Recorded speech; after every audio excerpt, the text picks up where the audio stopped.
if you come at these kings, you best not miss.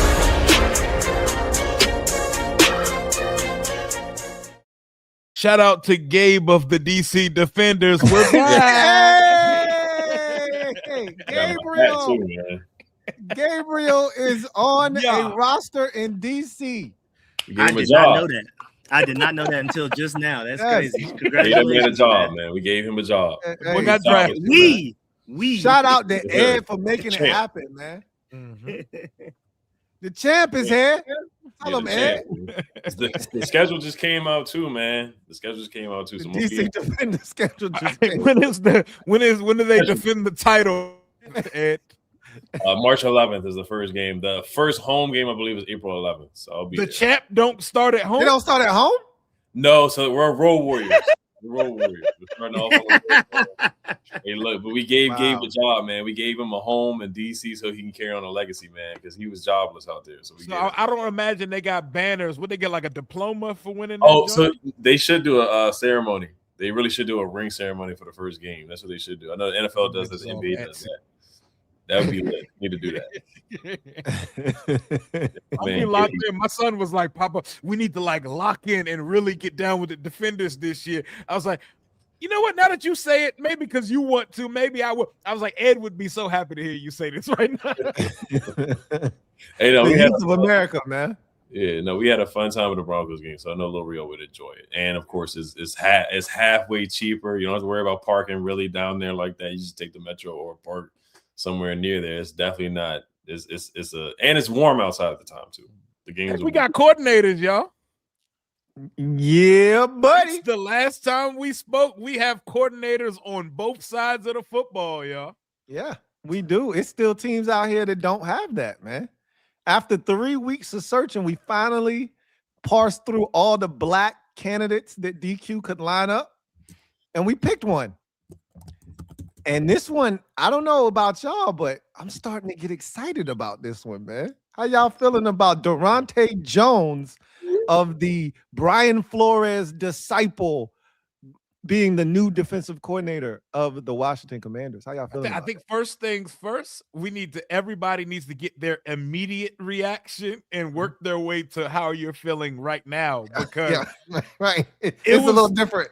It was starting to get a little dark for a second because we're starting to feel like how Eagles fans are feeling like nobody wants that job as their offensive coordinator the same way, because we're interviewing all these people and then the list keeps getting shorter because dudes is getting jobs. Gannon got a job. This guy got a job. Brian Flores stayed in Minnesota, and we didn't get to Daronte Jones till our final interview of the process. I think by the time we got to Terrell Austin of the Pittsburgh Steelers, it was like, all right, now what the hell are we doing? Like, what is this? That's when it got.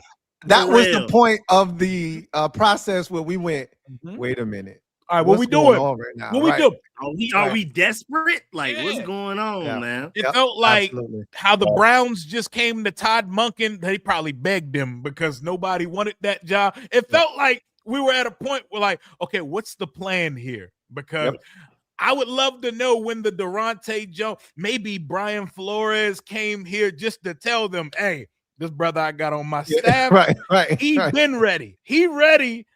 That's your guy. He gonna bring my system to you. I don't know, but my first, like, when the hire came out randomly on Monday night, I was like, boy, let me start doing my research, because I know y'all drop videos, y'all drop streams about it. But I said, you know what? I'm gonna just wait and pop back out when they make the hire again, because I don't want to talk about Terrell Austin, and I don't want to get too deep into the Daronte Jones territory until I know that's our guy, because I don't know what we're doing right now. I'm excited now as I sit here, because this dude, I didn't know this dude had motion like this. I didn't know he interviewed for 5 defensive coordinator jobs this year. He was getting interviews last year. I didn't know about his lineage and all the different. That boy been coaching DBs for a minute. The same excitement we have for a guy like Carl Scott, we should be having the same type of excitement for this dude, because he been doing it even longer. He's from the area too, so that gives it an extra incentive to root for this guy. And I already know the lazy takes. Oh, he's a defensive backs coach and a passing game coordinator, just like Joe Witt Jr. Yeah. Yep. This dude can communicate. He communicates better to me. Not saying Joe Witt can't speak. I watched the mic'd up. I've seen multiple interviews. He seems like a guy that's a teacher. They want teachers here. We weren't teaching our defense shit the last 2 years because there hasn't been much growth or progress. This dude seems like a guy that could teach. I'm excited.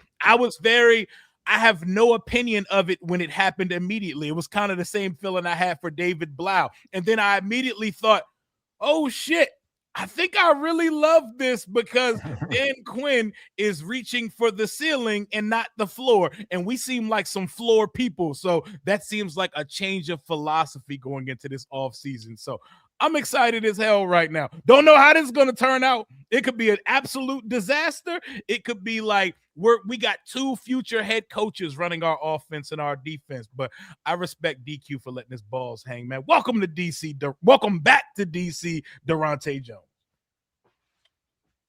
Yeah, so my initial reaction, I mean, since I did so much research on him before it came out, that's the only reason I was like, okay, I can see it. I feel like if I didn't do my video the night before, where they said they interviewed him, I would have been like, man, so we couldn't get Brian Flores, so we just gonna be like, oh, we got McDonald's at home. Like that's what it originally felt like off rip before I did my research though.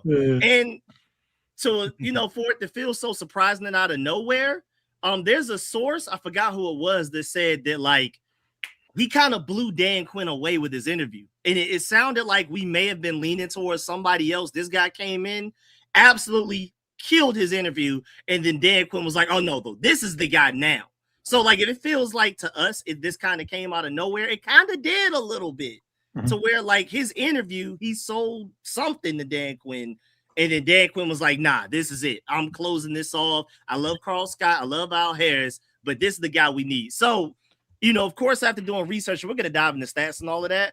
To continue Rio's point, I feel like this is the best of both worlds. I feel like, there's no point of going with a retread that we've seen the best they could do is average. We already know the ceiling there. I know they come with a certain floor, but we know that ceiling. Why go with something to where at best your defense may be ranked 18th in stats at the very best that we've seen? What's the point? The whole going with an experienced guy only matters when their experience is good, not just any experience. And then we go on the side of the potential prodigies, the Al Harris's and Carl Scotts. But this guy out of that group of 3 is the only one that's been a defensive coordinator somewhere. So Dan Quinn probably saw that angle of it and was like, well, I don't have to insulate him all the way. Carl Scott apparently, in charge of like the 3rd down defense for the Seahawks. Al Harris, we're not exactly sure of any play calling that he's had. This guy, Daronte Jones, has been a defensive coordinator for LSU in the SEC. During like before NIL hit it and before the talent got dispersed to all these other places like Indiana and Texas Tech, the SEC. And of course, it's not the NFL level, but he's done it. He knows how to run the show. He knows how to get, collaborate with different positional coaches, delegate responsibilities and things like that. And of course, we're going to dive into this as everybody gets into the reactions. Him coming from a Brian Flores coaching tree. Ooh. And the coach from the Broncos, that defensive Vance Joseph, marrying those two could potentially become an elite coach. But even take away the Vance Joseph, just the Brian Flores elements and the schemes and what they prioritize coaching wise is exactly what this defense needs with the lack of talent that we have. Yep. What says you, Ed? Yeah, it's I think it's a solid hire. I know he was like the last guy they interviewed. I was joking around like it was getting to a point where we're going to see the job application or the posting on Indeed.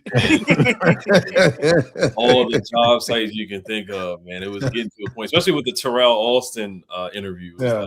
Man, this is crazy. Yeah, that was the low point. That was the one. That was the one that did it for all of us, I think. Right. And I really did. I thought we were going to end up with Carl Scott. You saw Jonathan Gannon signed with was hired by the Packers. Denard Wilson went to the Giants. So all the dominoes were falling. All the guys were gone at this point. Not everybody, but there was still like Patrick Graham and Joe Cullen and some other names were still available. But clearly they didn't want those guys. So I really thought it was going to be Carl Scott. But I do think they end up with a great candidate. a great hire. I do think that Brian Flores, like Rio said, I do think that they were like, okay, they probably sat down with Brian Flores, was like, hey, we know you're probably going to get a head coaching opportunity or go back to the Vikings. But if there's one guy that you recommend, who would it be? They might have asked that at the end of the interview, and Brian Flores probably did advocate for Daronte Jones. So that there's a good chance that really did happen. But no, this is like, when I think about it, I think about when Dan Quinn, when he hired Cliff, even though they ended up parting ways, he said, Cliff's offense was really hard for me to game plan for. And clearly, Brian Flores' defense involving Daronte Jones, who was involved in that defense, clearly it was a hard time for them to game plan for that because they had us in the Matrix that game. They had us in the Twilight Zone. Jaden got hurt. Mariota instantly came in and threw a pick six. Then he fumbled. Zach got hurt. So, I mean, they really did whatever they felt like doing with us in that second half. So, if you can get a guy from that Brian Flores type of mindset, blitzing, aggressiveness, like we just need that. And then the videos where, he was sleeping in his car with the Bears or something like that, where he just didn't sleep at all. He's just all about ball, all about football. You think about LSU too. Like, so LSU, they had a bad record that year, but the defense was actually pretty good. If you look at some of the numbers, they were like 20th in like takeaways or something like that. So they forced turnovers. So he does a great job with that too. So, and he does have some type of experience of calling plays. It may not be at the NFL level, but at least you get some type of defensive coordinator experience where you get the game flow and a little script here and there, how to adjust and whatnot. So there's a lot of positives about it. Yeah, the whole local thing, of course, at the end of the day, it doesn't matter. It's not going to make you good or bad just because you're from the DMV. But it is cool to see, he went to McNamara WCAC school. In Bowie State, he was top 3 in like 5 seasons at Bowie State, like a top 3 defense in a whole Division I AA or whatever conference that they're in or division. So there's a couple feathers in his cap there, and he's 47, so he's not too much on the older side. It doesn't matter about age, but no, there's a lot of positives about it. But of course, it is a risk. We know that at the end of the day, 2 coordinators who have not called plays at the NFL level. But I do think if you want to get creative and go outside the box, yes, Al Harris too was another option that he could have went with. He could have easily went with Al. I would have been fine with Al Harris too, but he did. This is Dan being uncomfortable. And I do kind of like that he's going with a risk instead of being comfortable with another Al Harris or Patrick Graham who's done it before or something like that, So, I'm rooting for Daronte, man. It's just optimistic. So I'll be optimistic and we'll see what happens. I know, to piggyback off of something Rico said before you go, Lou, about how he interviewed.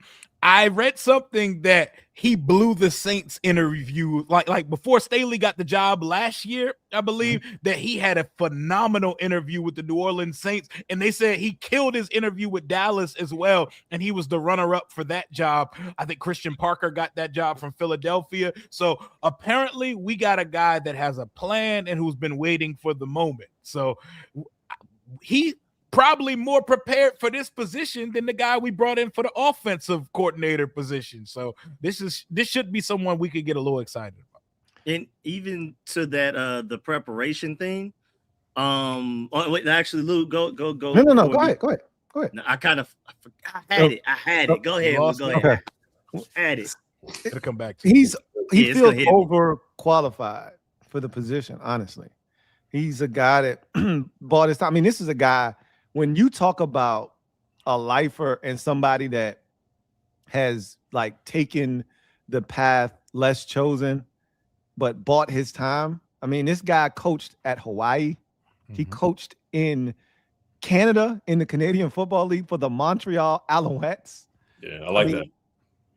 He's been everywhere, man. 2 different professional leagues, every level of college football, Division III, Division II, Division I, NFL, you name it, he's done it. And I think you guys hit it spot on. All of you have nailed it. Like that Terrell Austin interview was the low point of this entire process for me. Like when Terrell Austin, hey, hold on, Rio,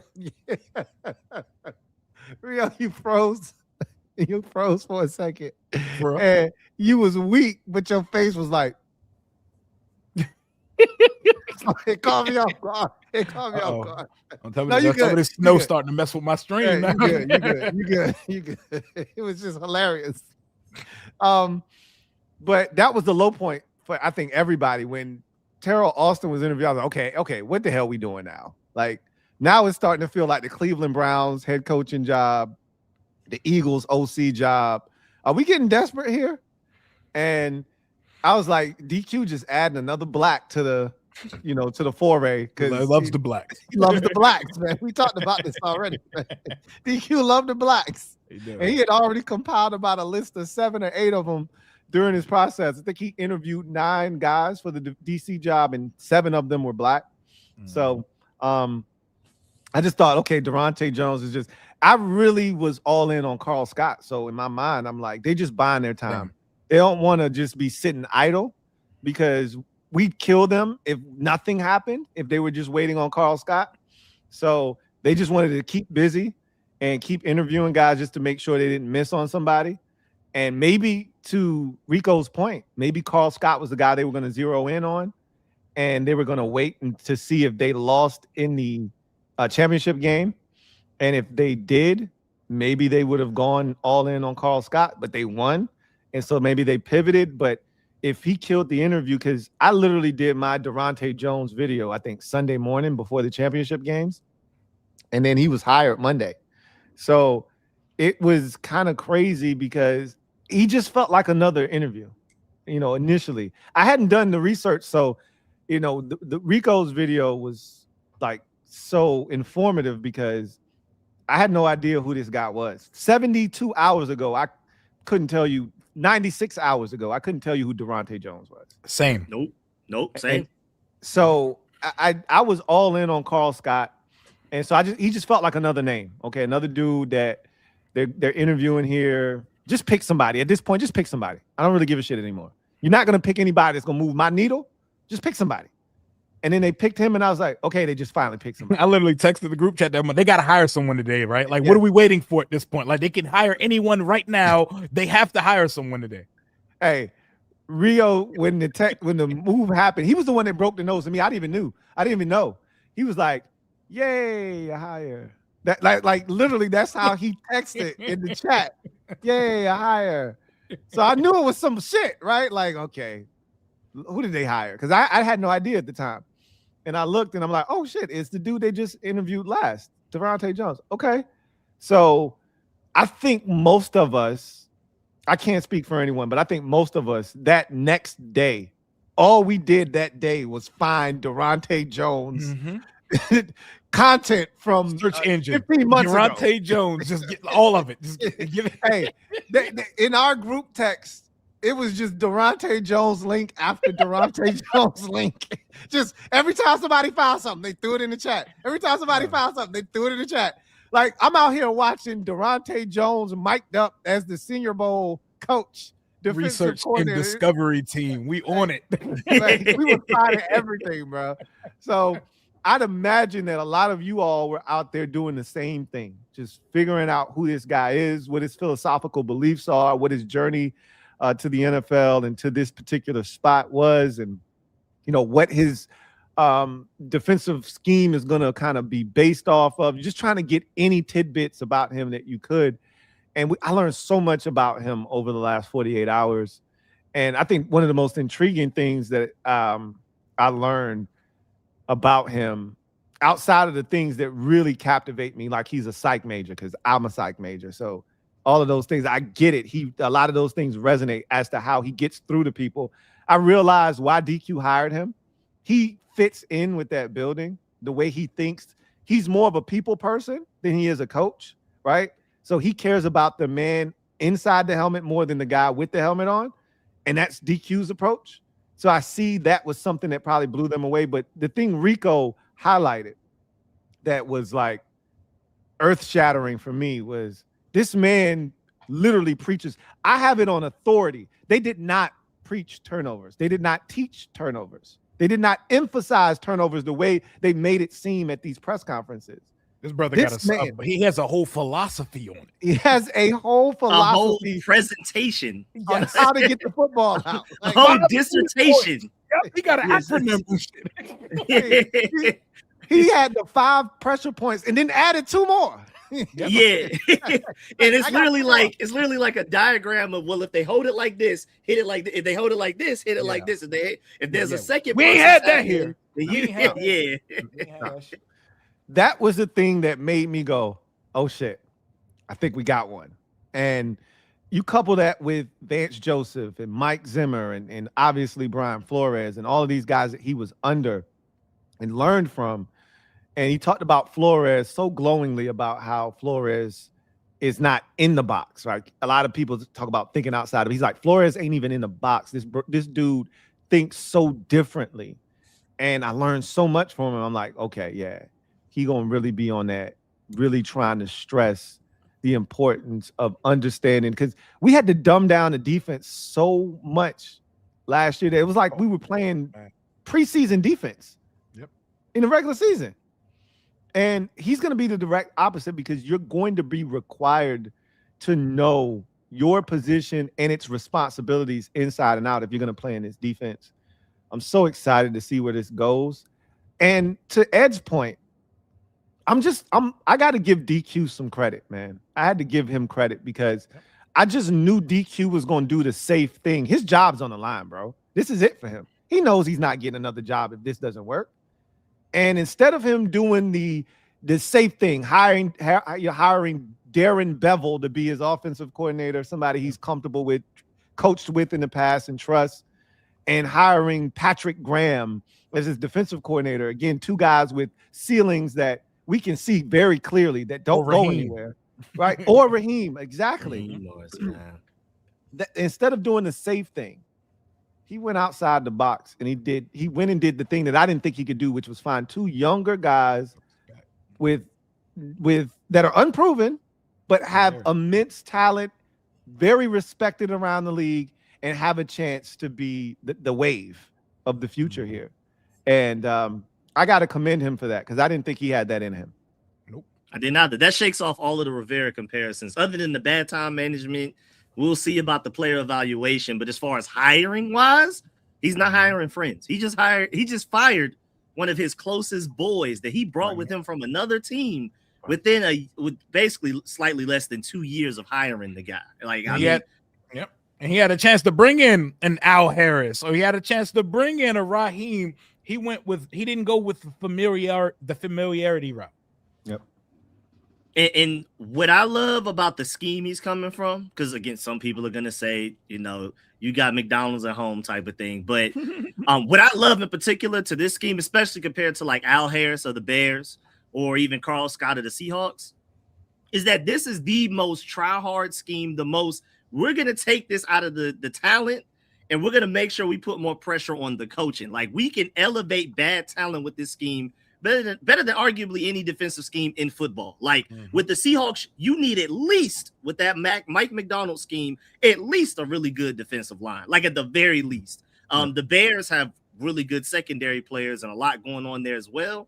I mean, Brian Flores, bro, that secondary, what they got out of that secondary, with Byron Murphy, Isaiah Rodgers, Moreau, Fabian Moreau. What up, Fab? Shout out to Washed Okuda, Jeffrey Okuda that never worked out. Like, come on, man. And so, and I love the fact that even though Carl Scott Seahawks top 3 in interceptions, at least somewhere near the top. Al Harris's Chicago Bears #1 in interceptions. That's cool. Y'all have more talent. The Seahawks didn't get a lot of interceptions, but they led the league in forced fumbles. And I feel like the interceptions is coaching, but that's also very talent based. The Seahawks lacked a lot of secondary talent, but what they did do was lead the league in forced fumbles. And I feel like that's far more coaching. And so I'm seeing a guy that's coming from a system and a scheme that relies far less on talent. And with us having arguably the least talent out of any defensive coordinator opening on any team. Without question. This was the least desirable defensive coordinator position opening. You guys would agree with that, right? Yeah, I don't even call it an opening. I called it a challenge. This was not a defensive coordinator opening. This is, hey, come here if you want to show what you're made of. You know what I'm saying? If you want to play the game on hard mode, come on down as our defensive coordinator. That's all matter. It's all matter. All Madden. Cupcake roster. But yeah, I mean, the scheme is literally the least reliant on talent out of any scheme we could have brought.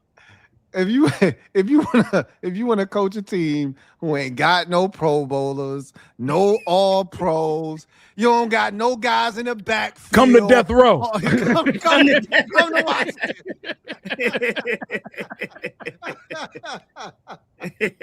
Hey, so Got you. hey, so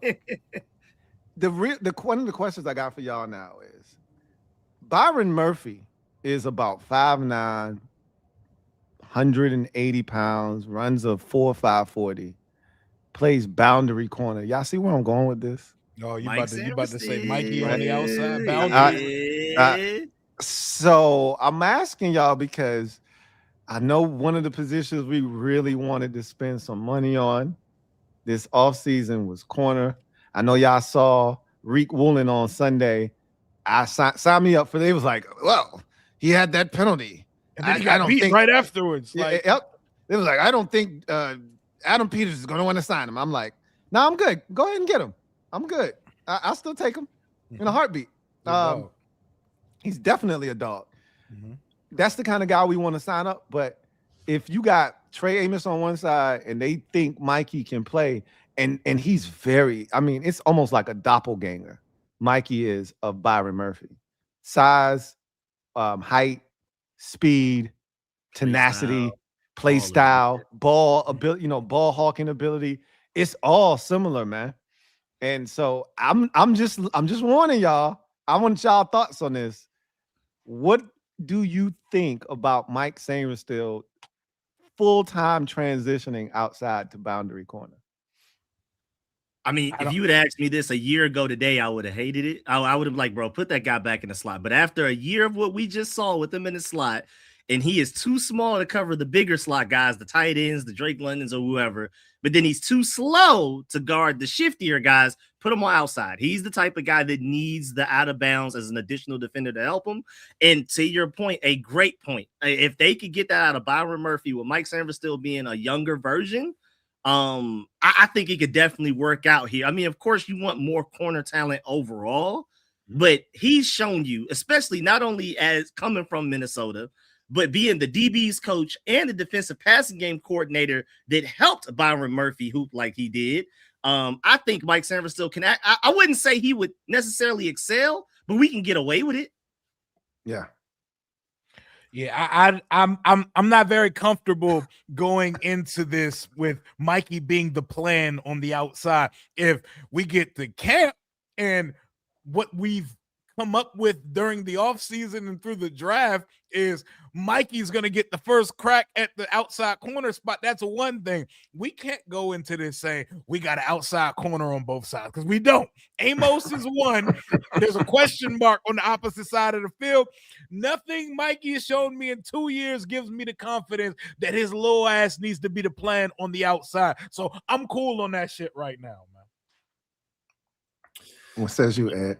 Yeah, I mean that's where he's been at his best. I mean, 2024, that's where he was, where he excelled. I mean, I always will hold near and dear that Lions game where he got 2 picks, where he got the pick and he ran the route for Jameson Williams. So yeah, no, I think Daronte could get the best out of him. I mean, one thing we can definitely agree on is that he forces turnovers. He should have had 6 picks, but he dropped one that Tua gifted him. He dropped one. He probably dropped 2 other ones. He should have had like 6 or 7 interceptions. King of off coverage. Whatever can put him in only off coverage, that's what I want to see Mikey doing. That's this system right here. That's literally this system. That's this system right here.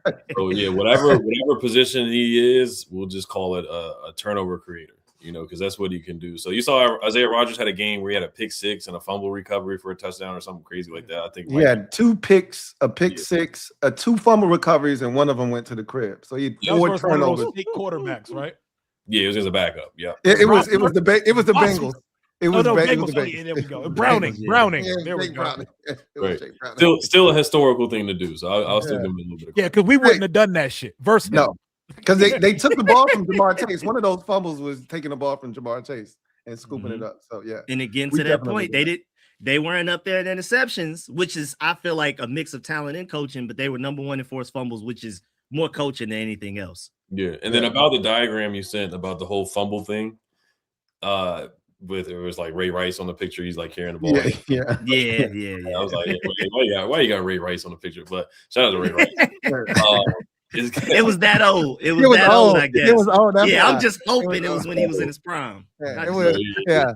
That was prime Ray Rice. But no, it shows the pressure points, man. He's teaching it. It's almost like a cheat code. It's almost like, you know, playing a video game like Grand Theft Auto is like R1, R2, up, down, left. Like he's got the cheat code to getting the football out. But yeah, no, I think Mikey would be fine. Like I said, he is a positionless player for us now. He is just a turnover forcer at this point.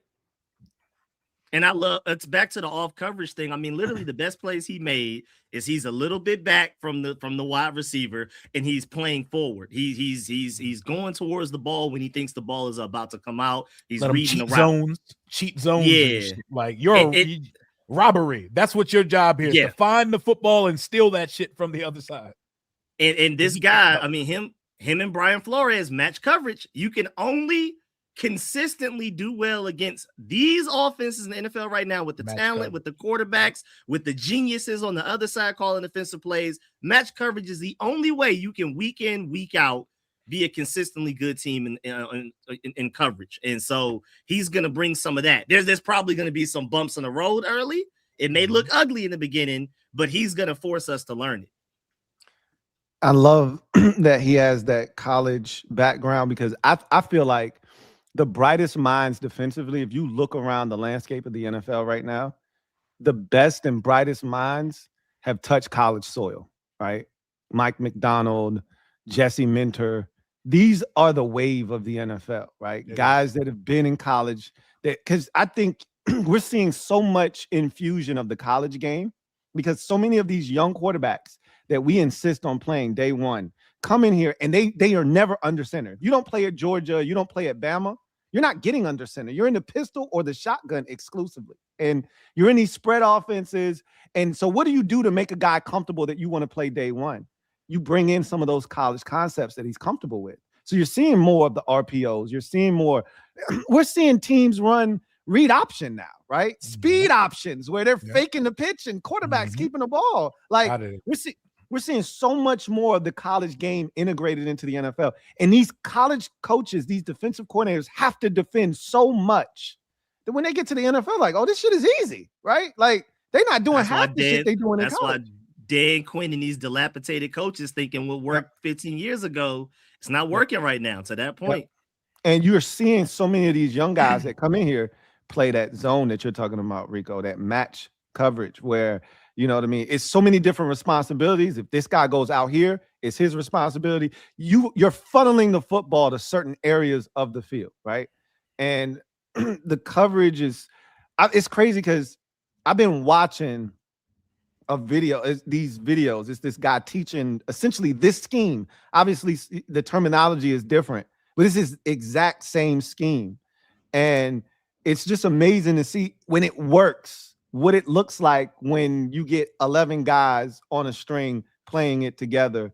And I'm hoping that he can come in here and coach this thing up and get the right guys to be able to run this. So with that in mind, what would you guys say is the biggest piece that he's going to need to get this thing to work?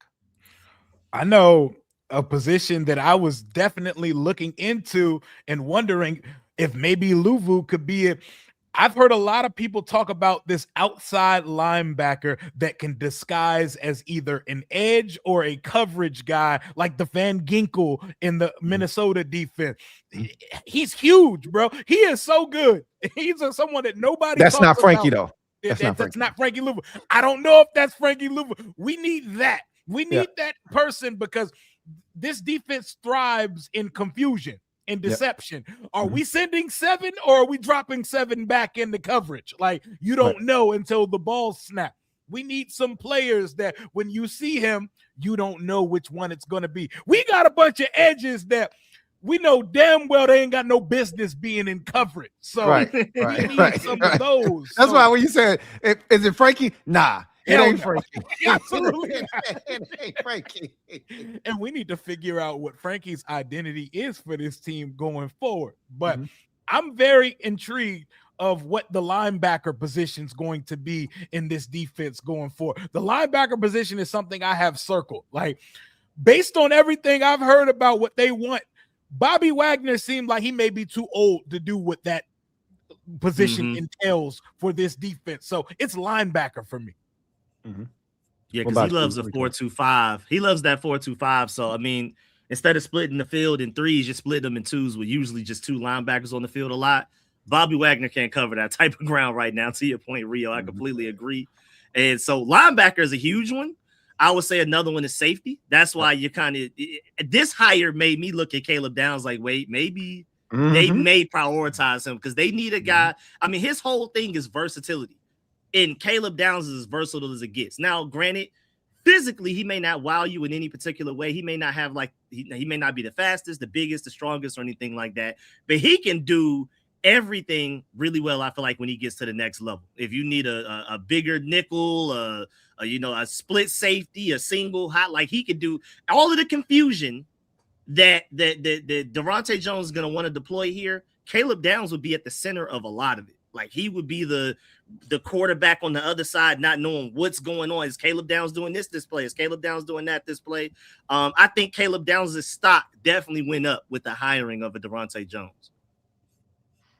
Yeah, I second that. I think it might be safety because Harrison Smith is so vital to what they do defensively, and he's so smart.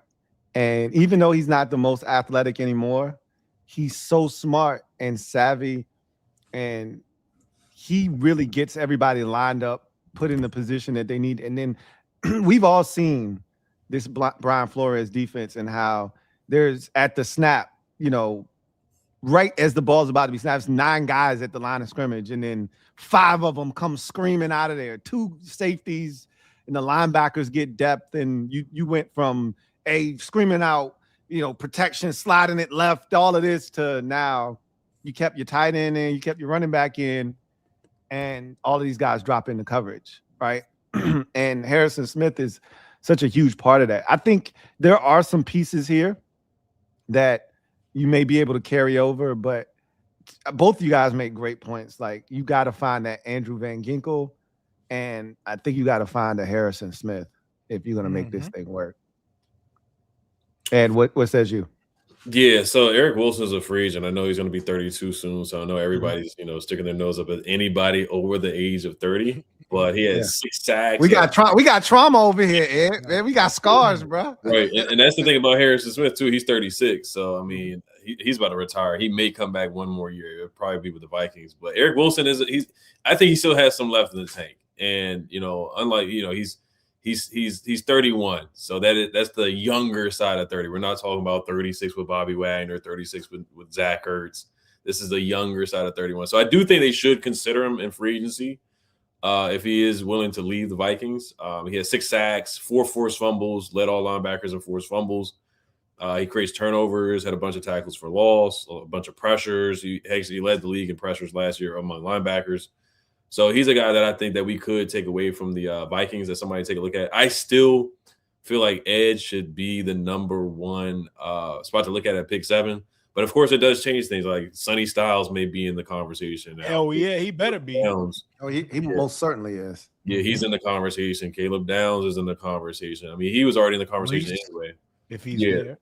Yeah, so Reese, a bunch of guys are now in the conversation just because of the creativity and the aggressiveness. I do like that we're going to be more aggressive, that we're finally going to have some type of identity. So, yeah, I mean, but I still would go with edge. But, yeah, I would definitely take a look at linebacker for sure. And I would take a look at Eric Wilson in free agency. If you do really if they do still love Ruben Bain or David Bailey, he's there at 7. If you go with that, then, you pivot to free agency for a linebacker.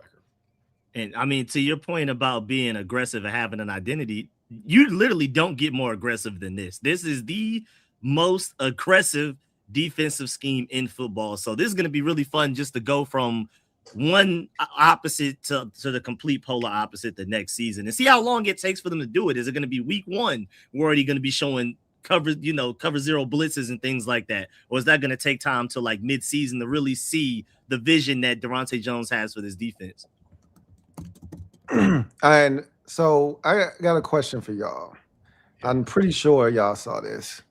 but I wanted to bring this guy to your attention really quickly. So this was from Nikki Javala today, and she basically said this: the Commander's defensive staff remains fluid after the hiring of Daronte Jones as defensive coordinator, but the team is looking to bring someone to oversee the front seven with a focus on improving the pass rush per sources. What do you guys make of this from Nikki Javala, that the team isn't necessarily looking to make wholesale changes, but they are looking to bring someone in to oversee the front seven to get more pressure on the quarterback? Y'all can bring in as many new minds and set of eyes on this defensive staff as you want to. If y'all decided to make wholesale changes to the assistants, and if Daronte Jones got some guys he want to bring in, I am completely with it. I don't think anyone should just feel safe in their position in their coach on our coaching staff on the defensive side, especially. To that point, before you jump in, Ben Standing had this today as well. I think Fowler had this yesterday, actually. Commanders defensive pass game coordinator Jason Simmons is interviewing with the Steelers for their defensive coordinator role. And I know Jeremy Fowler had it yesterday. Simmons was a secondaries coach under Mike McCarthy in Green Bay staff. Remember, that's where he and Joe Witt Jr. crossed paths. Remember, Joe Witt couldn't stop talking about Charles Woodson and all of the corners that he coached when they forced all those turnovers, and he was ready to be a defensive coordinator after they won the Super Bowl. Okay, guy. He also played his first 4 seasons in Pittsburgh. So to your point, we could see a couple of our positional coaches end up elsewhere, or just them moving on from guys. And just a sidebar while we're here talking about assistants. Wow. The comp picks. Yeah, we didn't get them. Cleveland, how could you? They made that man write a whole essay, man. Made him write an essay and he did the job. You know, those interview process, yeah, I would be like, I'm out. Like it's Shark Tank, bro. Like there's no way. Literally, bro. Yeah, Mike McDaniel, he got out of there. And Odinsky and all the young boys. All of them. Yeah. All We're of out. them. We're out. Your boy Jesse Minter, who got the job, he's like, yeah, I'm good, bro. I'm good. And they done turned Jim Schwartz off because he thought the job was his. So he's out of there too. You know what that reminded me of? It reminded me of when Greg Williams was here. He just assumed he was getting that job after Gibbs left. Yep. And somehow he didn't end up with it. Schwartz was pretty hurt. He thought he was going to get that gig. Yep. So what do you guys, Rico, you were about to talk about what you felt like with the defensive coordinator, with them bringing in potentially someone to oversee the front seven. Yeah, I was just going to piggyback off of Rio. Like, I mean, there's no cap space for coaches. So get whoever you got to get to help with that. Because to the point that Daronte Jones, even though I think he will be a great defensive coordinator, he is a DB's coach. Everything he does, DBs. When he was coaching at the Senior Bowl, he was the defensive coordinator, and he stuck around the DBs all of the time. We need a front seven savant to come in here to kind of help him a little bit, because his whole thing is coverage and everything. And I'm pretty sure he knows something about rushing the passer, but we could bring a guy that's their bread and butter. That would be lovely. And you got some crumpets to go with that cup you had over there, man? No, this is that reminds me of that Nerf football you was throwing that time. remember, I got sources that was a regulation. I have sources. But the D line, I mean, I remember Kerrigan's still on the staff. He's an assistant. I think Daryl Tapp is the D-line coach, if I'm not mistaken. Mm-hmm. So we'll see if they bring him back or not. I mean, of course, there's not a lot of names you could just randomly throw out and say, oh, this guy's going to be the D-line coach. I know. I don't know how Warren Sapp is doing with Colorado. I know he's an interesting character guy. I mean, he's had success, obviously, in the NFL.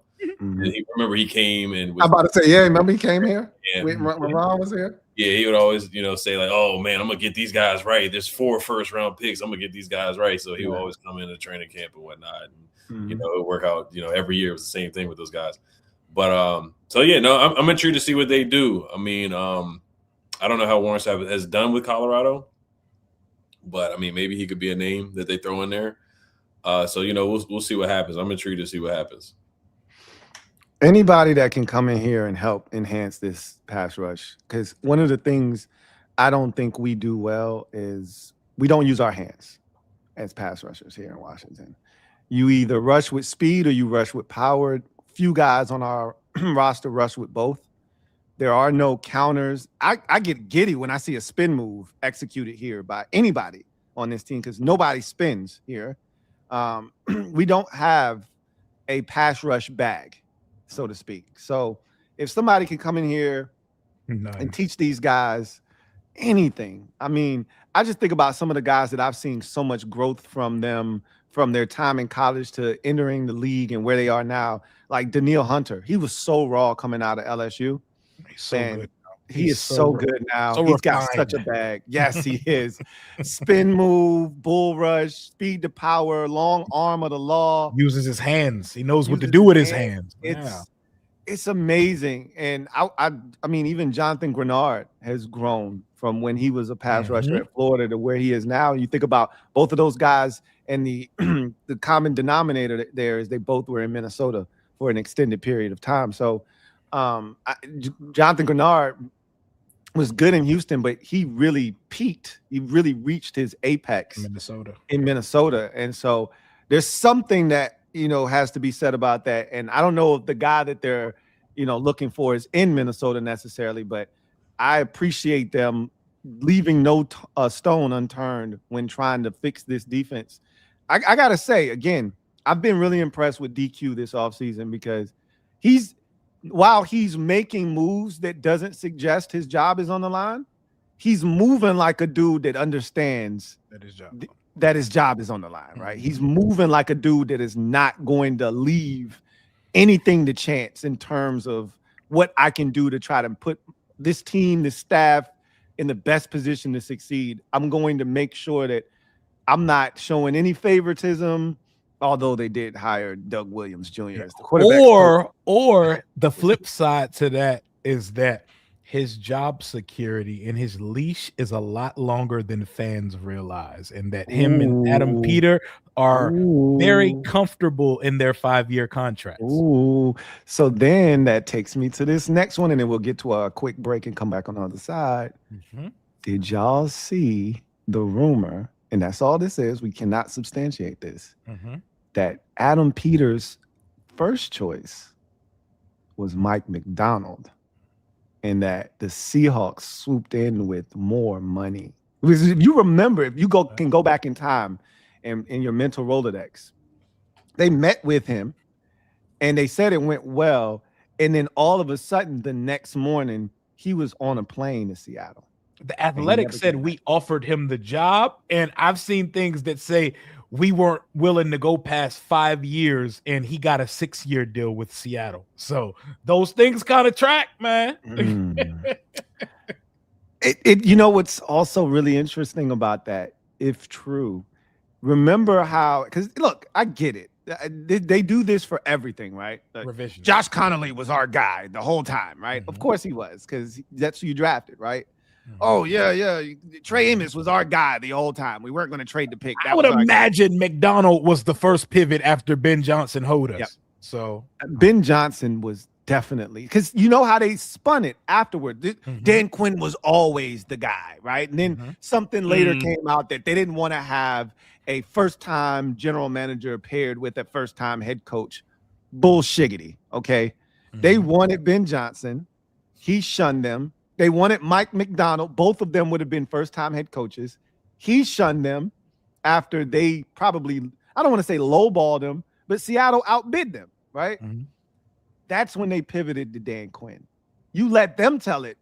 It was always Quinn. That was always the guy, right? He was on. We all knew, man. Yeah, he was on the coach plane on a regular class or business with Spirit Airline. Whatever plane he was on. He was in the line with an all-black suit on and a suitcase, and so I mean that was telling right there. Somebody snapped a picture of him. Yeah, he did. They did not fly him first class either. Yeah. And this shit moved fast too. It moved really fast because we were like one of the last teams that in the process. And after the Ben Johnson thing happened, we were moving fast. And I imagine they had to turn their attention to Mike McDonald. Now, I think it was the years more so than money because Adam Peters got a 5-year deal, right? Correct. Like, I'm not hiring no coach with no longer extension or with no longer contract than what I got. So he ended up getting a 6-year deal with the Seahawks. So I'm just saying. I just find that interesting because that debunks the narrative of DQ was always the guy. We knew that was bullshit, though. You know, they kind of sold me on they didn't want to pair a first-time GM with a first-time head coach. But I always felt like in the back of my mind that wasn't I always felt like Ben Johnson was always the first option. They were gonna go to Detroit and offer him the job. They were not coming back without the signature on the paper. Yeah, he was always the first choice, and then when that didn't go according to plan, that's when they pivoted to McDonald. And like you said, Rio, it was us in Seattle. We were the only two left that hadn't hired our coach. And so we were moving fast. They were moving fast too. And they got him first. And then we were kind of left without a seat in this game of musical chairs. And I guess that's how you end up with Dan Quinn. Yeah, I remember we were definitely the last to hire our head coach because I remember we pulled up to the Senior Bowl like late. Like Dan Quinn was there like a couple of days late or something. And everybody else already had their head coach. Well, remember the video. Everybody congratulated AP. Yep. Yeah. The news came out when he Congrats was on DQ, man. Yep. So we were not only the last, and they perpetrated the fraud that DQ was the guy. I only bring it up because there's been this notion that they're linked. You know, where Adam Peters came from, there is this tremendous relationship between John Lynch and Kyle Shanahan, right? That shit feels unbreakable. That feels like this is us. Whatever happens is us. Yeah, they locked in for life. They locked, right? It felt like that's what Adam Peters is trying to recreate here. And so in my mind, because they told us DQ was the guy, they locked in. They locked. So if this shit doesn't go well next year, but it's not a disaster like this year, but if it doesn't go well, DQ's still here. Yep. But if that's not true, then I'm not linked to you. Like they're supposed to present this united front. And I think that's what it is. And I think Dan Quinn, while we're saying he's being ballsy, he may just have job security. And he ain't going through none of this shit that we're babbling about on these YouTube streets and on Twitter. Yeah. I mean, look, the man went to the NFC Championship game. Like, here for 5 years. He's here for 5 minimum. We threw that out the window so quickly because of last year. But that man took us somewhere we hadn't been since 1991. He getting 5 whether we like it or not, bro. He got 5 on it. And he does, literally. And so while we out here trying to put this man in a win or you're out situation, DQ like, shit. And if anything, hiring 2 first-time defensive, coordinators on both sides of the ball, that may extend his leash just in itself. Like, you got to give me, if I'm making these hires, you got to give me at least 2 years with them because they need a leash. Yep. Yeah, I think there is a lot of conversation around that where we just automatically put DQ in a win or you're fired situation. I've been saying this. I think I don't want to say by myself, but I've been saying, I don't think DQ's seat is as hot as y'all think it is. I really don't. Like, I've asked everybody the same question, how hot is his seat? And most people say, oh yeah, his seat's warm. It's hot. Or it's warm. I'm like, I think it's lukewarm. I don't really think it's as hot as you think. The only way I think he gets fired is if we have another season like last year. And I don't think we're going to have another season like last year. So I don't think he's in that position, but we'll see, man. It's a lot of intrigue right now. It's him and Adam Peters, bro. They going to see that 5 years of that contract. So Adam Peters for sure. Yeah. Adam Peters for sure. I can't necessarily say that Dan Quinn is gonna make it all the way. He might be on that Dr. Martin Luther King. I don't know if I'm gonna see y'all through, if I'm gonna be there when y'all get there, but whole lot of letters and acronyms, man. They tied to each other. Jaden, Quinn, and AP might be all together. The three amigos in this month. Like, if it work out, it work out. If it don't, it's like all of them. They gonna be here, man. It's gonna be interesting. All right, we're gonna get a quick word from our sponsor. Come back on the other side, and then talk a little Senior Bowl. I'm gonna be honest with you. I haven't really been keeping up with the Senior Bowl all that much. But yeah, I talk about a couple of things that have caught my eye from it, and see if you guys have any takes from that as well. Sleeper is the best way to experience and connect over sports together. It's a one-stop shop for all of your sports needs. You can celebrate and chat in the games in real time with other users, get the fastest scores, blazing fast news and alerts right at your fingertips. Play in fantasy leagues and win real money on picks contests. So enjoy sports the way they were meant to, together. Download the #1 sports app today. Shout out to Sleeper for sponsoring this stream. If you're not on Sleeper, you are missing a golden opportunity to continue to try and put some extra bread in your pocket. Sleeper had 100% boost on college basketball today, a 40% boost on NBA, another 30 on the NBA. I mean, if you're a hockey fan, they had 100 all week last week until you win. I mean, they've been killing it. Over the weekend, they had a 50% on the NFL for the playoff games. So they've been consistently giving you the boost that you're all looking for. If you're not on Sleeper, do yourself a favor. Link is in the description. Go ahead, click that link, download the app, use our promo code KINGS25 to get you a 100% match on your first deposit up to $100. So I mentioned the Senior Bowl, yes, sir, prior to the break. And have you guys been keeping up with the Senior Bowl? Let me ask you that first. Absolutely. Yes, sir. Not as much as I have been in previous years, like literally watching every clip possible, but I'm up on it a little bit. I was watching that shit live on NFL Network because they got you live feed from the practice on NFL Network, bro. We snowed in, bro. I ain't doing shit. I'm watching that. Hey, so I'm glad you brought that up, man. How's everybody's conditions right now? I was talking to Rico backstage, and Rico was like, man, it's 30 during the day and it's in the teens at night in Georgia. That's crazy in Georgia, bro. And that's what we getting up here. No too. ice. We still got thick ass ice on the streets days later, and word on the street, we might get hit again this weekend. Man, they talking double figures, man. I was like, man, y'all better get out my face with that. Kids ain't never going back to school, and they not doing virtual around these parts. How about you, Ed? Yeah, they got virtual out here tomorrow and Friday. So they got virtual. But no, it's bad. Like DC is bad too. Like down Navy Yard, like it's still just snow all over the street. Like, and then the snowplows have blocked cars in. So they've even made it worse in some places. Like they block like all the cars that are parallel park, like they got sheets of ice and it's brick. Like it's brick like ice that is like surrounding all these cars. They can't even get out. So really no school for the whole week, and then we'll see what happens this weekend because it's not melting at all because it's just too cold. It's just so cold. Yeah, it's been like 20 degrees, 19 degrees. 15 degrees outside. That shit ain't going nowhere, bro. That sun ain't doing nothing when it's 20 degrees out at all. How many inches did you get of white? I think it was like 7. But I did went sledding, so I immediately started shoveling Sunday. It was living. I seen the video. Yeah, you just snuck that in there. I seen that on IG. That boy was living, man. Yeah. So took the boys out. We went sledding. Had to enjoy the time, and it was a good time. So of course, I had my boots on and whatnot.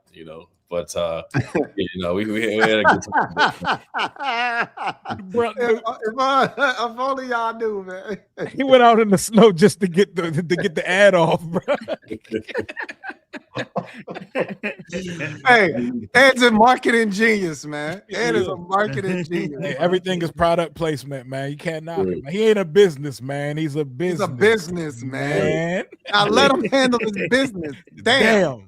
Yeah, I see the comments. Yeah, I didn't go any the sleeper ad. I'm still up, guys. I know people were commenting saying, "Where is that during the sleeper ad?" So I'm here. Hey, if you ain't got the neck pillow, we good, bro. What's the neck pillow? And we were all cool. here. We were all here at a reasonable time. I think we were only 10 minutes after the 8:30. So no, if the stream was set for 8:35, so we really actually was on time today. So there we go. Look Hell at the yeah, snow, man! I'm look at proud the snow of dude. Look at the snow dude. Ain't got nowhere else to be anyway. and with the pinky out, man. Now I'm still stuck on y'all saying the school feeds the kids when there's no school. What is the South behind? Are we like 100 years behind? Yeah, I got no question about that too. Actually, they be doing that shit out in V.A, bro. They come get some lunch, even though there's no school, man. We love this. Yeah, whoa. Yeah, they like we got 2 locations. If you qualify for free lunch, pull up, man. We got something for you here, man. And I'm gonna keep it a whole butt. They do that shit because they know ain't many people gonna be able to get there if the roads is that bad. Right. And they tell you the 2 locations, and then they spend the next 45 seconds telling you how nasty it is outside in the don't come though. Need a Jumpus lunch too, bro. Yeah, come get these Uncrustables and get out of bed, man. A cold ass hot ham and cheese sandwich, man. No condiments. So Senior Bowl. Talk about it. Hey, I mean, y'all already know the guy I'm gonna bring up. You know what I'm saying? Yeah. I know. I'm looking at the edge rushers, man. TJ Parker from Clemson, and we saw the play. Yes, and Derek Moore from Michigan. They out there bullying dudes, bro. They out there bullying Bamas out there.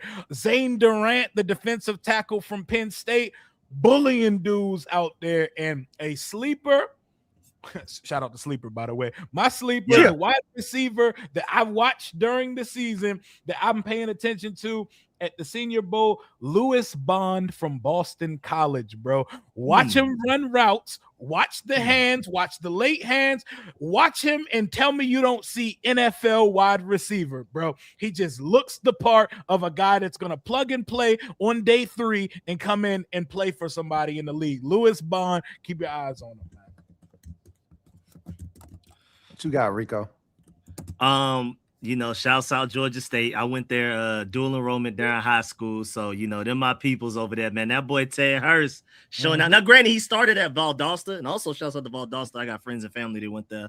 And then he transferred to Georgia State. He's 6'3". And then, you know, the one reason that he was like, of course, playing at Georgia State, the level of competition.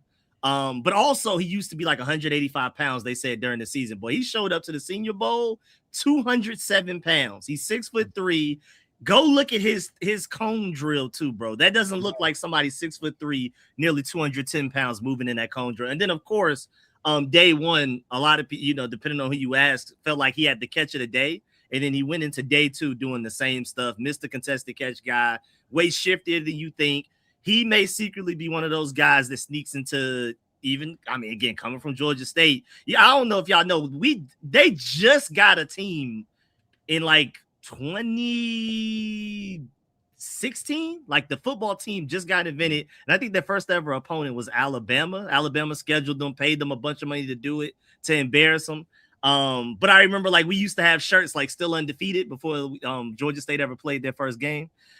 So you know, we've come a long way. So shouts out to Ted Hurst for actually being like a draftable talent. I think he may sneak into like the 2nd or 3rd round, and somebody's gonna end up getting a good wide receiver 1. I would love for us to take a chance on him if we, you know, maybe that 3rd round pick if you don't go receiver. You're more than likely not going receiver in the 1st round. Actually, it's gonna be Caleb Downs or edge rusher. There's a lot of edge rushers you can pick from. But I think Ted Hurst would be worth a shot and a risk in the 3rd round. Oh, that Indiana kid, Omar Cooper, he's going to end up being like a late 1st round pick, by the way. He's like that. He's going to be one of the biggest risers in the draft process. I love Omar Cooper, by the way. Yeah. We won't have a shot at Omar Cooper, you know, for everyone. Like, Omar Cooper in the 3rd. He's not going in the 3rd round. And I think there's a good chance he's not going in the 2nd either because he's like that. He gets busy. Mm-hmm. What are y'all initial thoughts about this draft? Because I still haven't dove into this draft at all. I've heard that this is a pretty weak draft class. Would you guys agree with that assessment? Do you disagree with that? Do you think it's like most drafts, it has its weak points, but it also has positions. Like I had somebody tell me, and again, I don't know if this is true or not, that this is a pretty deep draft class for safeties. So if you are looking for a safety, you can probably find one. I looked at Daniel Jeremiah's top 50, and he had about 3 or 4 safeties in that top 50, and like 2 in the top 20, like 2. It was like a Toledo safety or some, Manuel like McNeil Warren. Yeah. He's like that. He's like that. So, what are you guys' thoughts about this draft? I mean, it's hard to always tell. But it does feel like next draft class is way deeper because we also even feel like some guys that should have come out in this draft class, they were eligible, they went back, even like just Donte Moore and stuff like that at quarterback. It does feel like a relatively, like, after the first 10, 15 guys, you feel like maybe it's a drop off of talent. And some people, I wouldn't be surprised if you see teams trading away draft picks of this draft to get more for the next one. I would not be surprised at all. Yeah, I know. Call it what you want. When you look at the class in totality, we don't need a quarterback. It's a weak ass quarterback draft. It's going to be very reminiscent to that 2022 draft with Kenny Pickett going in the first round, because after Fernando Mendoza goes number 1 to the Raiders, none of these boys should be going in the first round, but somebody might jump up there for Ty Simpson, for Trinidad Chambliss, or one of these dudes. But you'd be jumping out the window to do that, by the way. But for the positions we need, there's talent. There's some edge rushers in this class. There's some linebackers in this class. There's some safeties. We need all of the above in multiple of each of those positions I just named. Maybe at corner, it's a little top heavy, but at the positions that we need defensive, like if we walked out of this draft and 5 of our 6 players were defensively, I would feel comfortable with the names and the positions that we need out of it. I think the draft class is fine. You know, to find talent, Eric DaCosta in Baltimore, John Schneider in Seattle. You can find talent in every draft. I need our scouts to be able to put their heads together and do that. And I mean, we're losing people from the scouting department now. It was Tim Gribble. Tim Gribble. We're losing people out of the room. I didn't lose sleep over it, but we need to hit on some picks. We need multiple starters, impact players drafted in April. So I feel like there's enough at what we need. And for some of the splash positions, like if we want to take a receiver at some point, which we probably should, or a tight end, there's a bunch of those in this class. I will say, and this has nothing to do with nothing. Part of the part of what you're seeing with guys going back to school is NIL. Like, what's the incentive of me coming out? If I'm making $8 million, I'm probably not making that my first year in the league. And I'm in college. I'm having fun. I'm, chilling. I'm getting to be a kid. I know there's still class for those who don't love class, but like football players, what I've found is football players don't really have a problem. It'd be the basketball players that don't want to go to class, that don't want to do shit, right? They be the ones that be like, look, man, I'm trying to get the hell out of here. I know I got these NIL, money, but I ain't trying to go to school. Football players, they don't mind going to school. And I'll say, and it's so much more money and more guaranteed money for basketball players too. You're making more money in college than you would the NFL if you get drafted after a certain round. Absolutely. I'll say this: Diego Pavia measured out at like 5'9" and 100. Hey, get the defenders on the line. Hey, that is not an NFL football player. Hey, look, man, I'll sign me up for some Diego Pavia. He could be my backup quarterback, man. I'd take him in a heartbeat to be our 3rd string behind Marcus Mariota. I would. No, you wouldn't, Lou. I would. I definitely would. No, I would start the Taylor Heineke movement all over again here in Washington. Oh, yeah. 5'9", 190, no neck ass. Hell no. He's probably better than Sam Hartman. He's probably better than Sam Hartman. I'm better than Sam Hartman, and I'm ass. So. Wait a minute. We saw the Robinsons throwing the football. Yep. Stop it. And you've seen me throw the football. We don't even see Sam Hartman throw it. That's how bad he is. And he plays on the NFL football team. We've seen more handshakes than we've seen pass attempts out of that guy. They don't even show him throw the ball in the net at practice. No, they show him completing Herbal Essence commercials. Diego Pavia is not no NFL. He's not gonna be on the NFL. Sign me up for Diego Pavia. Diego, Go, Diego, go.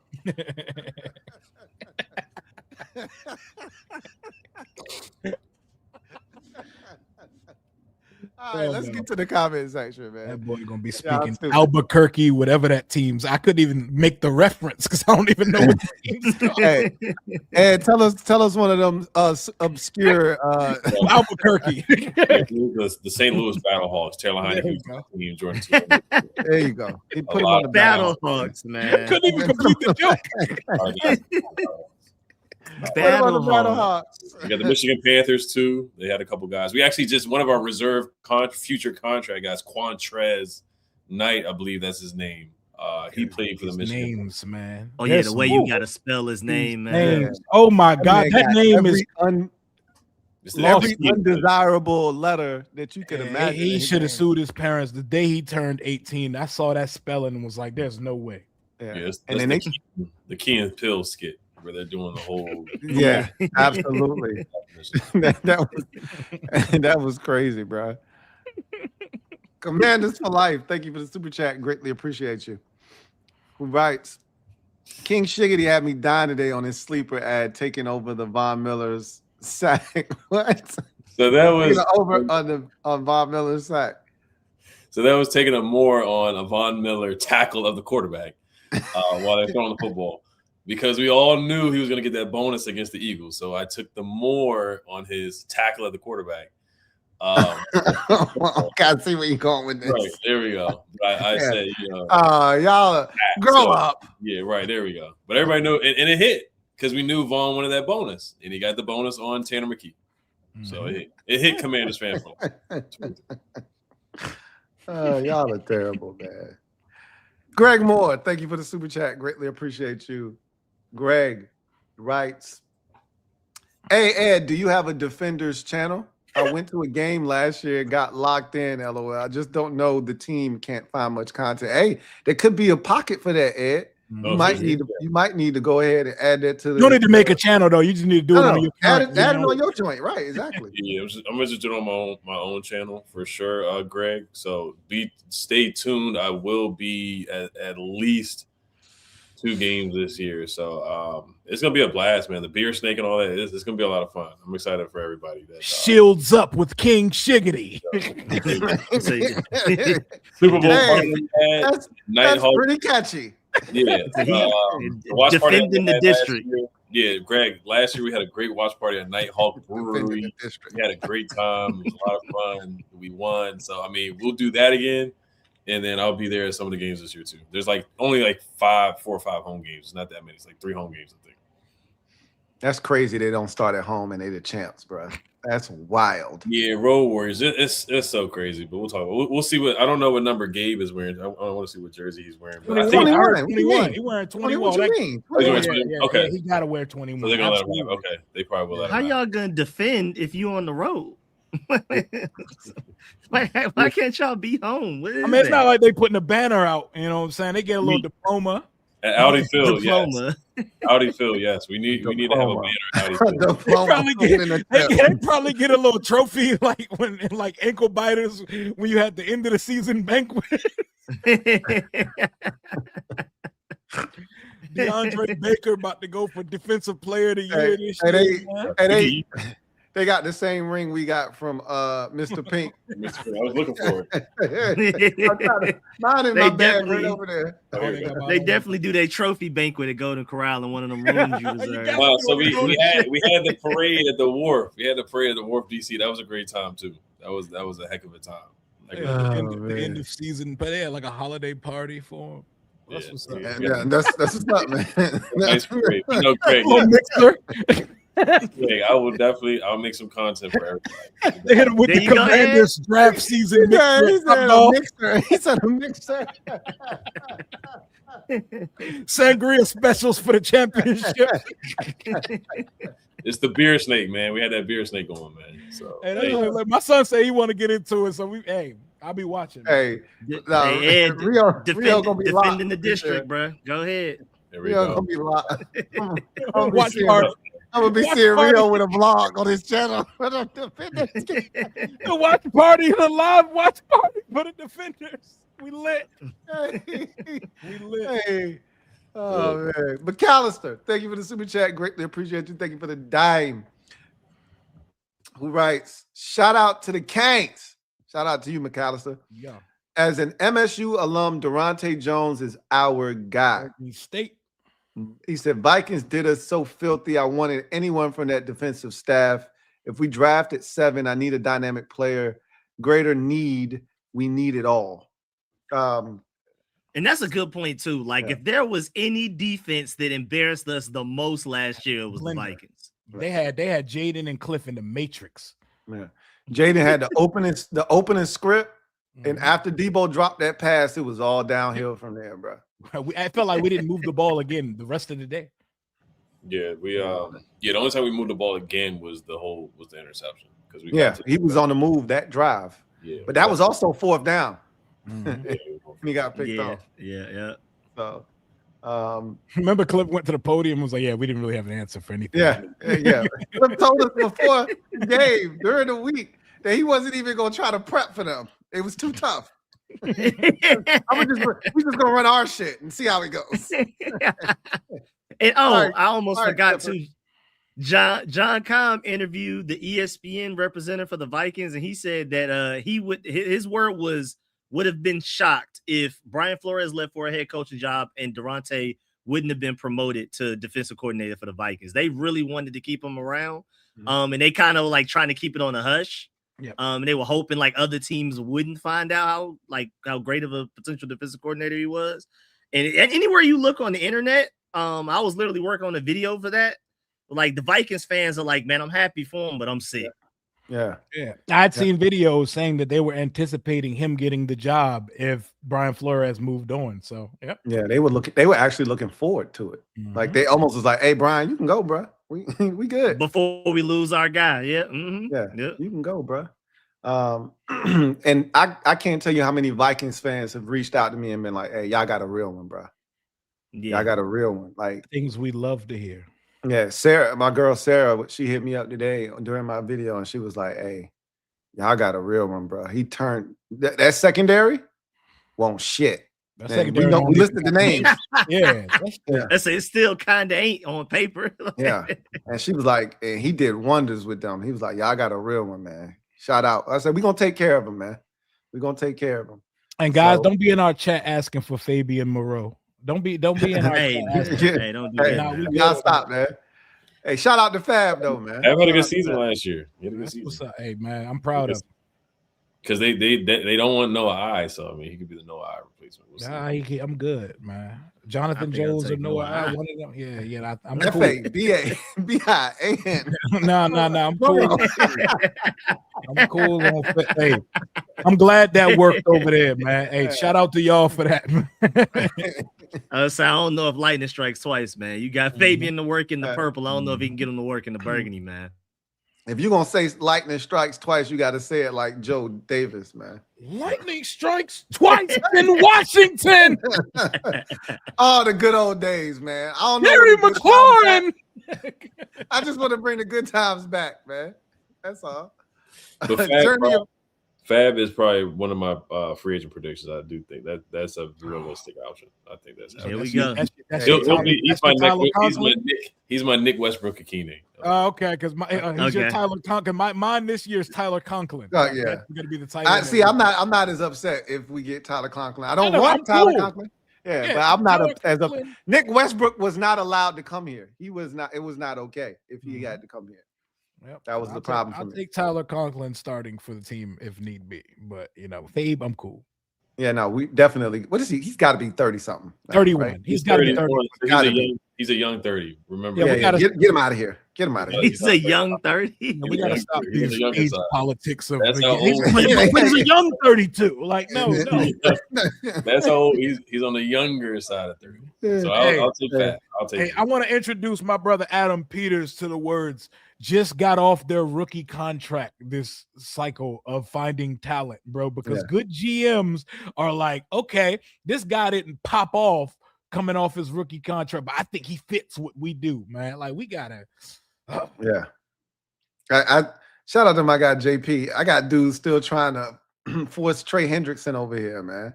Like, I see a whole. Oh, we gotta go get him now. like, nah, we don't. I've We seen really him don't. listed as the number 1 free agent this offseason, and I don't think I agree with that. Even though What? we could use a player like that, I wouldn't be mad if they did it, but I'm not politicking and vouching for that. yeah, I'm not moving like I was moving last year for Trey Hendricks. Yeah, no, I'm good. I'm good, but I mean, we could use a guy that can find a way to the quarterback. But again, the money got to be right, and they're not doing a whole bunch of years. He's not going to get. I'm really actually interested to see what his deal looks like. 2. Because he probably get 2 years. Yeah, it's definitely 2 years, but how much? Because Daniil Hunter got a 2-year deal from the Texans, but that shit was for $27.5 million. That's different. You know, a year, I don't see him getting that. 250, 2 for 48, 2 for 50, something like that. Somebody will give it to him. I don't see somebody 50 mil. Hey, Trey Hendrickson led the league in sack in back-to-back years before last year. I don't know, bro. I think somebody about to 2 for up to 50. Like, it's gonna be the incentives and shit. It's gonna be monopoly money. 2 for 50. Okay. It's gonna all be guaranteed up front, and they're gonna have out after a year or some shit like that. It only takes one. You know, and while I will glad we need that over here. I'm not thirsty for it like I see people. I'm good. I'd rather try to steal Jalen Phillips.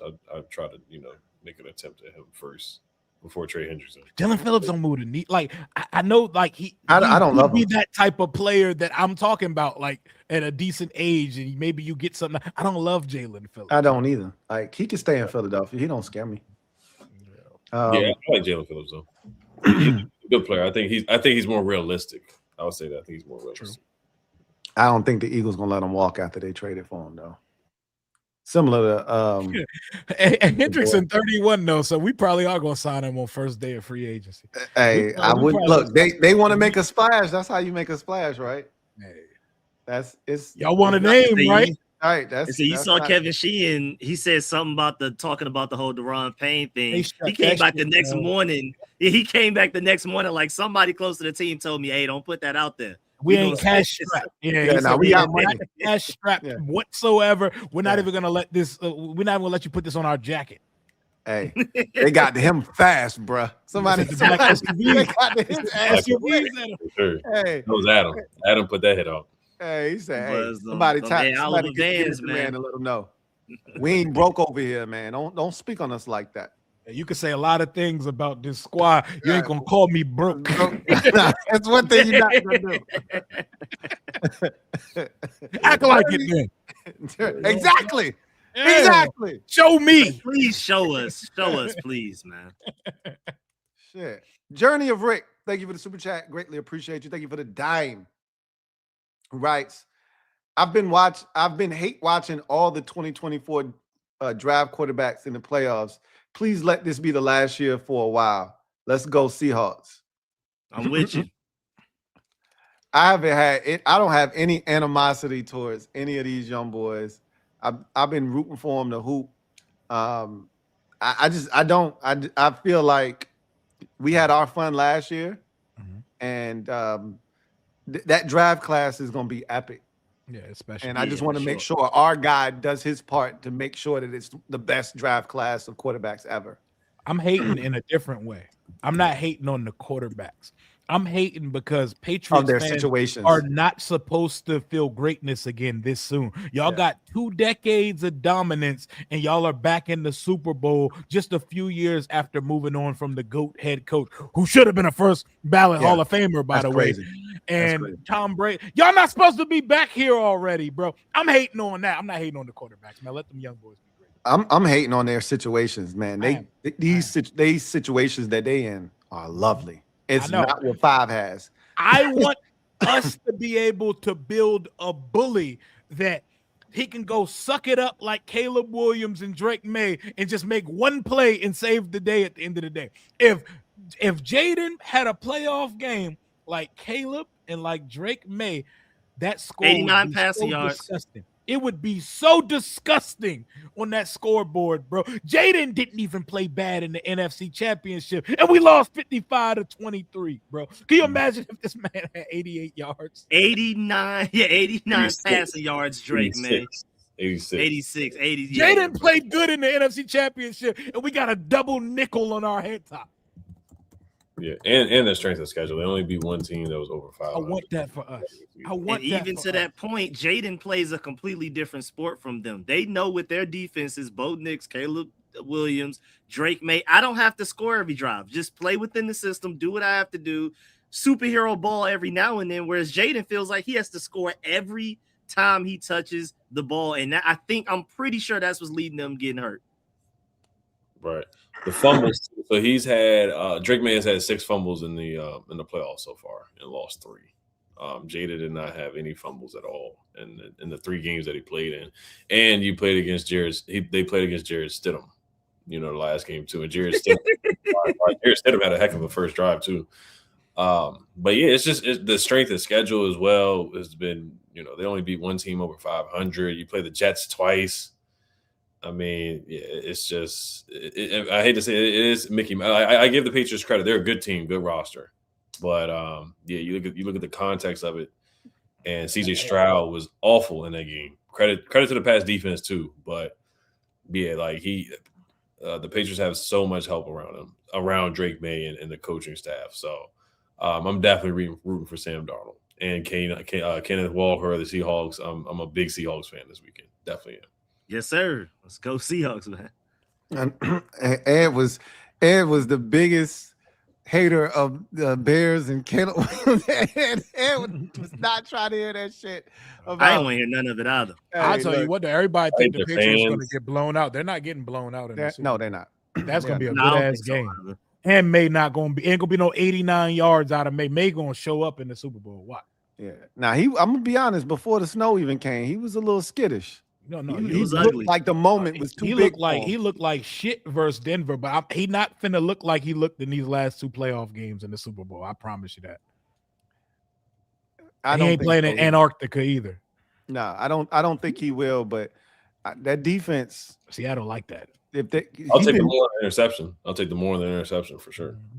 I can tell you this much: that New England defense.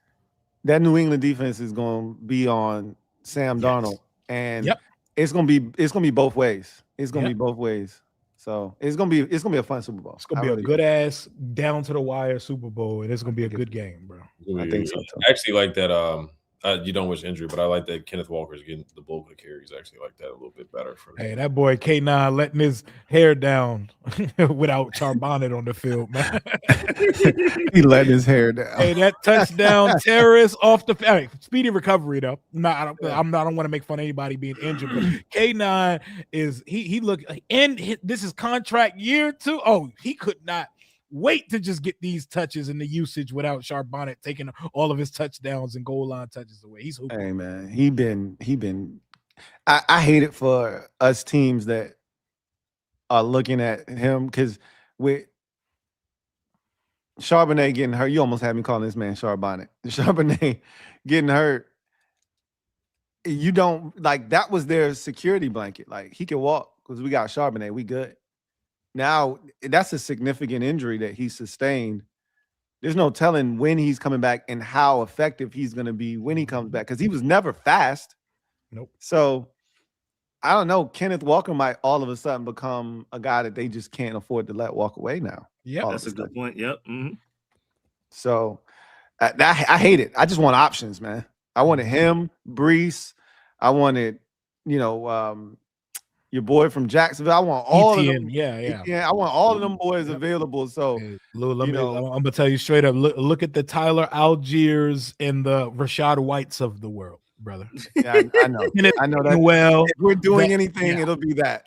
We're not cash strapped. We're not gonna go get big free agents. We're just gonna get a bunch of average ones. Bunch of that's straight. What you're gonna know is that we have the money. We didn't say we're gonna spend that shit, but we have it. It's in the account. Gonna spend it. It's just going to be spread thin. It's going to be on 15, 16 different guys. How they supposed to know I got it if I don't show it, right? How they supposed to know I got it if I don't flaunt it, man? I done flaunted like the Grizzlies owner and shit out here about to buy out all the owners because he flexing because a girl. That. Did you see that dumb shit? Yeah, I know you seen it, Lou. Bro. Get your boy, Lou. Hey, look, man, I never said I had the smartest owner in the world, man. It's Parrot is a funny ass dude. I bow all these dudes. He looked like a Snyder ass. Yeah, he definitely operates like that for sure. Who don't own this team? You thought he owned the team? Yeah, okay. I'll buy him out right now. All right. That's so weird. But unlike Snyder, he got money like that. He got it like that. Yep. Yeah, he different. Mm-hmm. Jace Jackson, thank you for the super chat. Greatly appreciate you. Jace writes, "What's good, Kings? What's up, Jace? Congrats on the house, Lou. I appreciate that, man. Thank you." He says, "What's y'all first and second choice at the pick for draft? Also, them Josh Johnson commercials, it's crazy. I haven't seen any of them, and thank God I haven't. I'm glad I've avoided that. Yeah. Glad I haven't seen any of those. Yeah, I'm glad that has not came across. He could get a Eastern Motors. You can get one. What's the pizza place? Paisanos. He can get a Paisano commercial. No, I don't even want him on Paisanos, bro. I'm not eating Paisanos if he on the whatever that shit is. No, I don't need to see Josh Johnson on my TV again. Winning unnecessary games for us, man. Yeah, he did. It's a straight talk wireless commercial. That's what it is. So he made it get dicey at pick 7 for no reason. Yeah, that's y'all king though. Yeah. Well, that's because Keely Ringo didn't know where the ball was and back to the defense, to the offense. Yeah, it's up for Keely and Josh Johnson forever for me. Mm-hmm. So, question. I think I know y'all answer already, but ask anyway. We definitely contributed to the Eagles' early exit in the playoffs by beating them. If they had the 2 seed, which they would have had if they had beaten us and been at home, they would have beaten Green Bay. They would have beaten the Packers. Would they? Yes, they would have beaten the Packers. The Packers weren't beating anybody. Hey, the way that the Packers played in the first half versus the Bears, that's enough offense that Jalen Hurts could not have combated. So I don't know. But you know good and well the Bears defense ain't the Eagles. Yeah. It's not. Yeah, it's different. Ain't no way in hell they were going to score like that. And without Michael Parsons, ain't no way that defense was going to play well against the Eagles. Not well enough to beat them, right? They that Eagles offense was disgusting. That shit was an abomination. They can't even hire someone to coach Jalen Hurts right now. Yeah, it's nasty, man. I see him on the timeline throwing ass at Jim Bob Cooter. That's where we at in Philadelphia. That's where they at in Philadelphia right now. Ass and Bob Cooter in the same sentence is crazy. They out there popping it. But Jim Bob. I said their offensive coordinator position opening was worse than our defensive coordinator opening. That is insane for a team that just won the Super Bowl. Right, that's an Indeed special right there too. That's wild. You getting dudes turning your Fifth shit. Page. Like you Fifth never page ever want to be the team that you get candidates like, nah, I'm good. I appreciate it though. I'm gonna pass. Maybe next time. It's because they've seen the skate. Good luck though. Good luck Yeah. though. They've seen it shake out because it's never Jalen Hurts' fault. It's never y'all gonna bounce back Never. though. Y'all gonna bounce back in no time though, man. You know, y'all gonna bounce back. I'm a root for you. Yeah, I'm a root. Oh man, I'm gonna do my part by rooting for you. So would y'all have rather the Eagles made it to the championship game with a chance to go to the Super Bowl and lose and had a 5th pick, or beat them and have them eliminated in wild card weekend? I care about us more than I care about them. I don't think they would have won the Super Bowl this year, so still give me the higher pick. Yeah, give me that pick. You already know me, man. Yeah. Once I'm out, as long as they don't win the Super Bowl, I'm chilling. I don't care what they do. Could have. Not win the Super Bowl, I'm with Rio. I really don't think this wasn't last year. This wasn't a year that they were. This wasn't last year. You just knew it was a wild playoffs that anything could happen. Yeah, true. I mean, you got Drake May getting carried to the Super Bowl. Ed. Oh, I hate it, but yeah, no, I hate Philly, man. I hate their fans so much, man. I hate them more than Dallas now at this point. Like that's how much I hate the Eagles. So no, I'm actually happy they lost because they would have beat the Packers. They probably would have beat the Bears. I think the Rams are so weird sometimes, like because they barely beat the Panthers. I think the Seahawks would have been the only team that probably I would have been confident, like, oh yeah, they would have beat the Eagles. Even though the Eagles did play like trash this year, they found ways to win 10-7, 13-10, 16-13. They just found ways to win games like that. Yeah. I could see it on both sides, but boy, I seen my your boy Dan Jeremiah's top 50 prospects, and I saw David Bailey like fourth. I was like, oh no. Heart sunk. He gone. Yeah, we need them wide receivers and the tackles to stack up. We need them Utah boys to come up off the board. Maui Noah from Miami. We need Jordan Tyson and Makai Lemon. I said we need the Giants to take a Jordan Tyson or a Cardinal Tate. We need people here. Cardinals go tackle. You know. And somebody got to be the random. Somebody got to pull a name that don't belong up there. Somebody got to do the Cleveland Farrell pick early. Somebody got to do it. Yeah, or somebody might believe, Kendrick Folk has this super ceiling. Somebody might take him before we pick at 7. Shout out Josh Johnson though. Nah, man. I'm like Nori. It's stuck there with Josh Johnson. Give me this shout out to Josh Johnson back. Nah, you gonna get that shit. Renell Winchester, thank you for the super chat. Greatly appreciate you. Right, I still like linebacker Sonny Styles, who can also play. Hold on, did we go through the last super chat? Yeah, that was the we did. Yeah, we did. Okay. He actually did ask us who would we like to draft with our first and second choices for the draft, though. He did ask that. Downs on edge. Yeah, it's literally Downs, David Bailey / Ruben Bain, with David Bailey a slight lead over Ruben Bain for me. Downs, Bailey, or Styles. I'll take any of the three. There we go. I like Styles. Matter of fact, just all of the Buckeyes defenders, because if Arvell Reese is there at 7, we have that conversation as well too. What is he? Because he didn't show up at all in any of the games that I watched. I saw Sonny Styles and I said, man, Sonny Styles is like the best player. Why ain't nobody talking about him? He's the projection guy. He's like the Jalen Walker, like linebacker, edge, hybrid, poor man, like not Micah Parsons, but you could do that type of thing with him. He's the one that projects that you can do more, you haven't seen his best football yet, but he's a freak. Sonny Styles, you've already seen it. Caleb Downs, you already seen it. You haven't seen Arvell Reese's best yet. I saw Jalen Walker last year, not as necessarily an edge rusher, but we saw him pop. We knew, okay, he got. When we played Texas, it was immediate 2-3 sacks. Anytime it was elite competition, he was And Reese looked good during the regular season, but during the playoffs and shit, he didn't really pop as much. Youngstown State, he was whooping ass against Youngstown State. I wanted to see him do that same shit against Indiana in the Big Ten championship. Just like how. You want to know how the league think of him though? Like they're projecting him as early as number 2. Oh yeah, like that's what I told you. Daniel Jeremiah had him second on his list, a top 50 list behind Mendoza. Jeremiah Love was third, just so y'all wondering. He was. I'm not surprised. And he had Makai Lemon, wide receiver 1, and I subscribe to Makai Lemon. I subscribe to that thinking.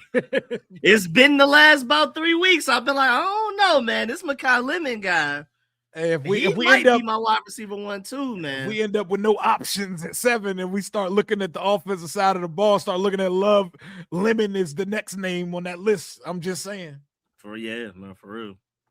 I gotta watch. I heard that he is like he's like because somebody was like, if you want JSN, get Makai and Lemon. I'm like, he can't be that. St. Brown, JSN, somewhere in between that. The comp is somewhere in that. It's between those guys, but yes, he could be that. Yes. JSN is 6'2" though. Like and move like he 5'11". It's different. It's levels to this shit. Yeah. Like if you tell me he's Amon-Ra's cool, but Amon-Ra ain't fast. So he's you faster tell than me Amon-Ra. He's Okay. faster. Though, He looks it, and he's has all of the after catch ability. Like he's nasty with the ball in his hand. yeah. I remember JSN was a screen merchant when he first got in the NFL, and then like eventually, got to where he is now. Makai Lemon day one getting open. Yep. Hey, and JSN was routing dudes up at Ohio State. Remember the Rose Bowl game? Yeah. He had like 300 yards. Like that dude was different. But Makai Lemon and Jackson Smith and Jig, but their frame does not look different. It doesn't look. He probably got 1.5 inches on Makai Lemon. He's 6 feet then because He's 5'11". Jackson Smith and Jig was like he's not 6'1". He's like 6 feet. Nah, he's 6 feet and some change. He so probably Google it is 6 feet. Is it 6 feet? Yeah, they're probably an inch. Google. There's probably an inch and some change separating them. He's in the same size profile as them. Is his body type? Because they made it seem like he was Amon-Ra. Because Amon-Ra got a thick, small, compact frame. JSN is long and wiry. He's not as. It says 6 feet, 6 feet tall, 100 something pounds. It says 6 feet. I like Jordan Tyson better though. That's just my cup of tea. I like Jordan Tyson, but he got an injury history that come with him, and I'm triggered by that shit right now. Yeah, it's literally just an injury. I would take the risk. I take the risk. Just Jordan Tyson moves like something special. Like the way he moves looks like the elite guys in the league. Yeah, like top 5 receiver types. Kyle Lemon catching 100 passes next year on the team that drafts him if he has a quarterback for 1,300. Yep, next year. Oh, and I'll take that, bro. Yeah, that sounds great. But I also am attracted if what Ed is saying and what y'all saying. I'm also intrigued by the guy that could end up being like a top 5 receiver in the Jordan Tyson. His movement skills look like Justin Jefferson. Like I'm not calling him Justin. Go put on a Justin Jefferson highlight and then put on Jordan Tyson, and that shit's scary. It's literally it's scary as shit. It's literally just the injuries. Yeah, it's changing. And what kind of injuries we talking about? We talking about like an ACL? We talking about Achilles, something like that? Lower body injury. Are we just talking like hamstring, soft tissue type stuff? I think it's soft tissue. That shit. Oh yeah, 2022 torn ACL, MCL, PCL. Okay, yeah. All right, never mind. Yep. You see, and hamstring issues. Yeah, soft tissue on top of it. Yeah, soft tissue and knee. That's terrifying. Like, yeah, never mind. I'm good. Hamstrings and knee. He got both of them. Yeah, I'm good. Never mind. Yeah, Sonny Styles. He's a converted safety. I don't see him going back to safety. Nah, he's a backer now, but he's a super soldier at linebacker. That boy is 6'4", 245, Lou, and he fast. I watched him. I walked away blown away after the Big Ten championship game. I thought he was the best player on the field when I watched that. I was like, they keep talking to me about this other dude. Downs.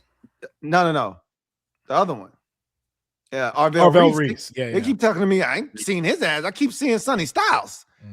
And it's crazy too because Reese was like the 4-star coming out of high school. Yep. Sonny Styles was the guy everybody was fighting over. He was like a top 5 recruit and everything. Like we knew 5-stars don't always turn out great, but Sonny Styles we like could see out of high school he's gonna be great. I don't know how he got lost and Arvell Reese just kept going. But of course Sonny Styles did switch positions from safety to linebacker. But Sonny was like a top 5 high school player in the nation coming out, and Arvell Reese was like a top 200, maybe something like that. I think I remember. Yeah, we're gonna see. I would gladly. I like what I see. I know Coach DJ could work with that. Without question. There's some backers though on day 3 and day 2. So we don't necessarily have to go backer early, but I wouldn't hate it because that's a blue chip prospect right there. Big Will, thank you for the super chat. Greatly appreciate you. Thank you for the dime. Who writes, I think AP and DQ weren't tripping about Brian Flores leaving, but had to do their due diligence. I think Flores recommended Daronte to us, and we jumped at the opportunity. Flores worked with Tomlin. He had to put in a good word. I think he definitely put in a word for him. I don't think that was his sole purpose for coming here and interviewing. I think he did. It just hit me what I was gonna say earlier. There we go. That's crazy.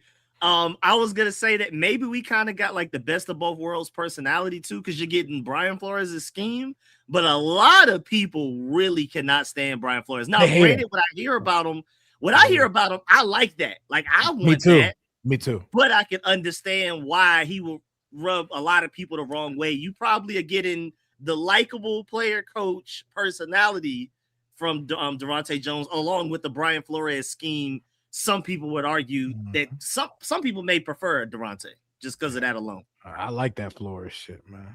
Yeah, I need it. Flores be like, yo, y'all suck.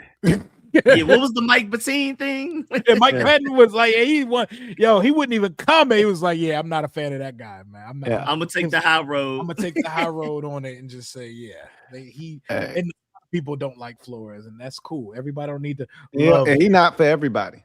Mm-hmm. Not for everybody. Acquired taste. He do his damn job though, and he's smart as hell. And the way he coaches, they say he's like a madman. So. Let's say Mike McDonald seeing his son for 30 minutes on a weekly basis, like and Brian Flores not rubbing people the right way, but they're getting in the off season, man. I like that. Bro. Y'all seen Kyle Shanahan's face? That boy aged 70 years in 9 years, bro.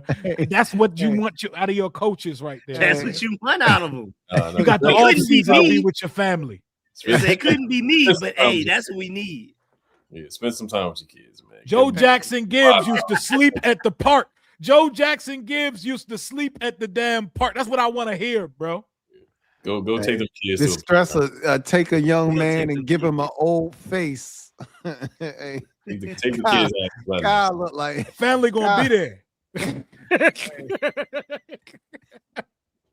His son the same age. Once again, the views and opinion. You got to hit them with the views and opinion.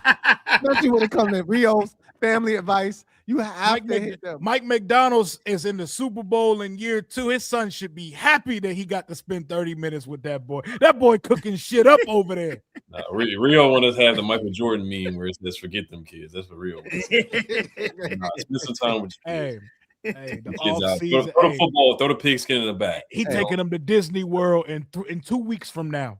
And they're gonna have a great time. He's gonna spend more than 30 minutes with them. We ain't trying to spawn a bunch of Andy Reid kids out here, man. Be with your kids, man. we want our kids to grow up healthy in great environments, man. That man out there setting a precedent for his, bro.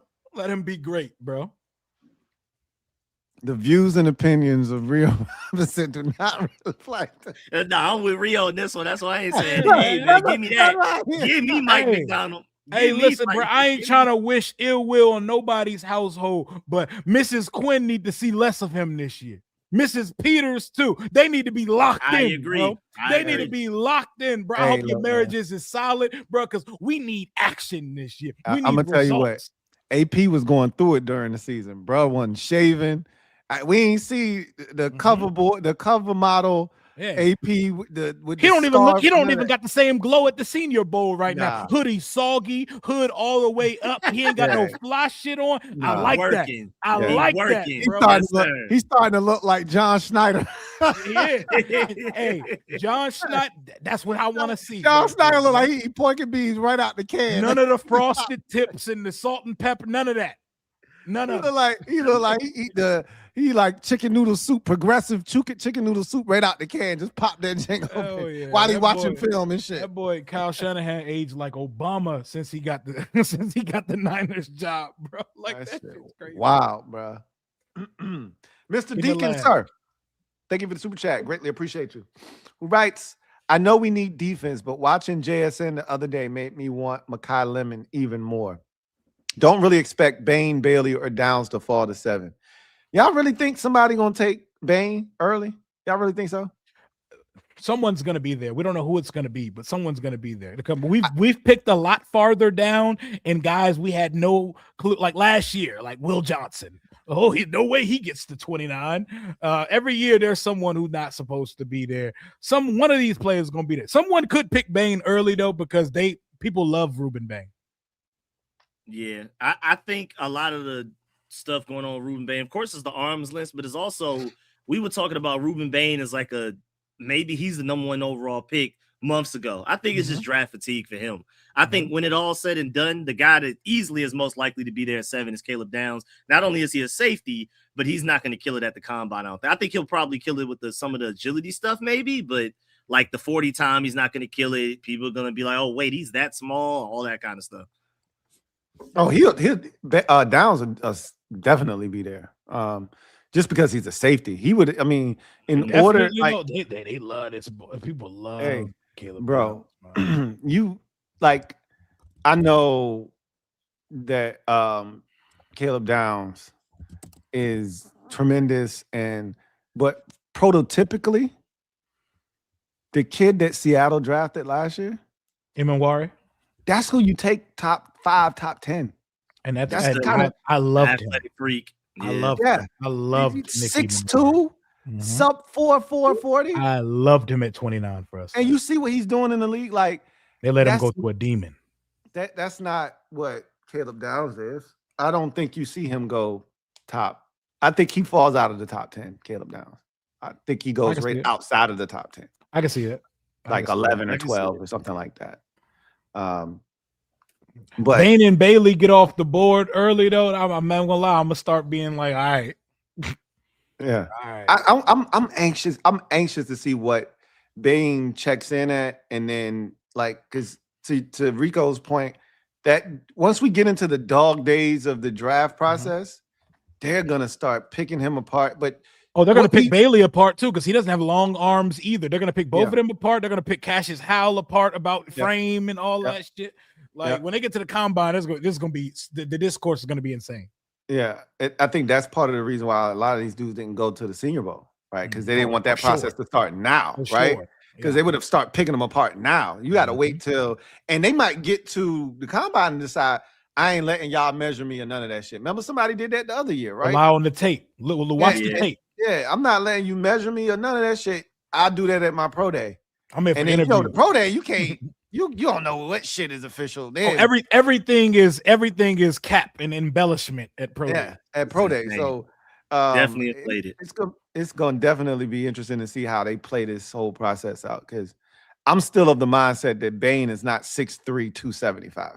I'm just not buying that. So if you tell me he's Bain's so robust, like I'm telling you, he's a defensive tackle body, but playing edge. Yeah, he's Trent Cole or what's your boy name? Brandon Graham. Yep, Brandon Graham. Like, that's what I see, which is a good football player. Brandon Graham has had a hell of a Bain's motor is incredible. And he's a technician. He uses his hands and everything. Oh, no, you can tell Jason Taylor coached Akeem Messador and Ruben Bain. Jason Taylor, you can tell they worked with one of the greats. Yeah, he got them boys right. It looked different, bro. It looked, them boys use their hands. They're intentional as hell. Yeah. Messador, I was really impressed with him because all I heard was Bain, Bain, Bain. And Messador, he don't have no move Rolodex. That's the thing but man, he plays with a level of physicality that reminds me of like Jared Verse. I could easily see him being right in that range. He got more to him though than Verse. Verse don't really have much of a pass rush plan. Messador know what he knows. He has a plan every time he lines up to get to the quarterback.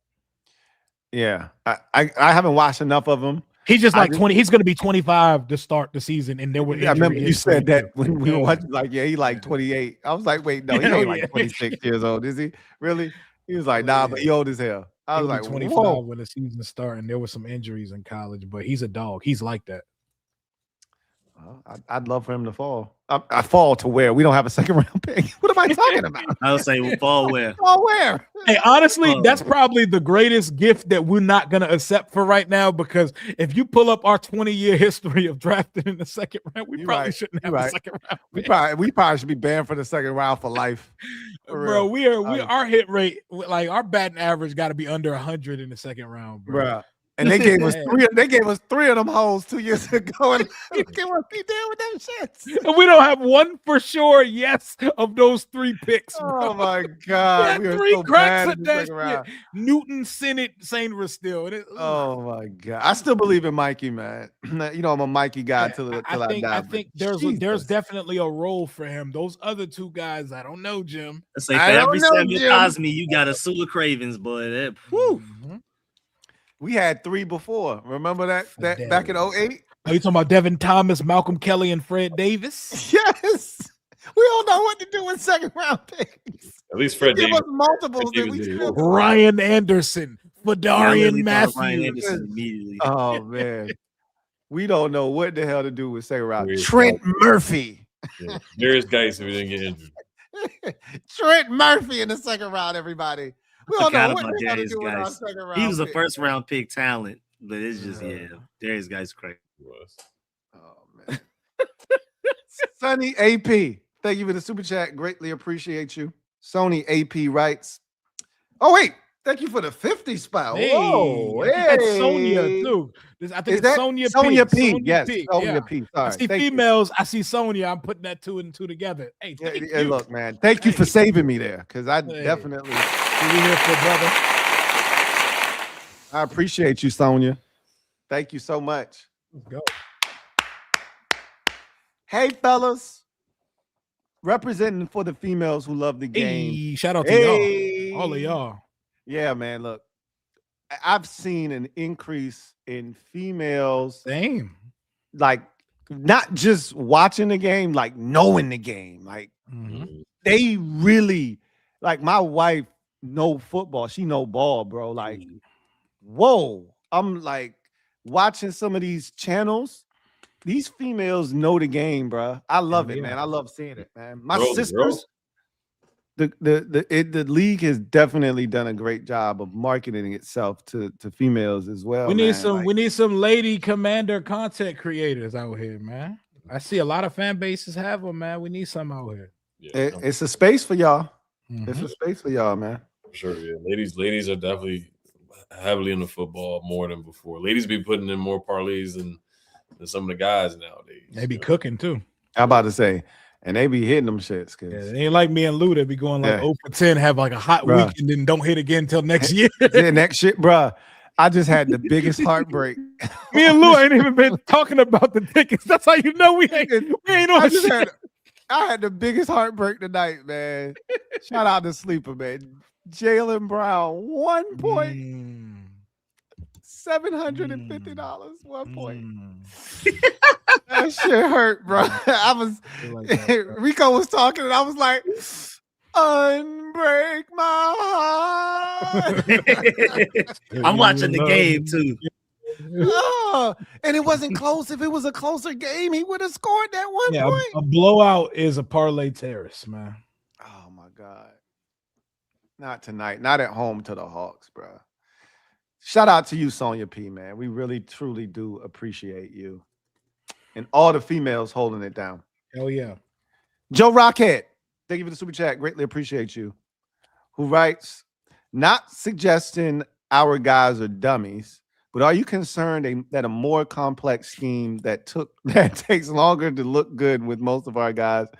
Hey, remember, most of the guys that were here last year aren't going to be here this I'm about to say, I don't want to go into this year counting too many of those guys as a part of the program right now. Yeah.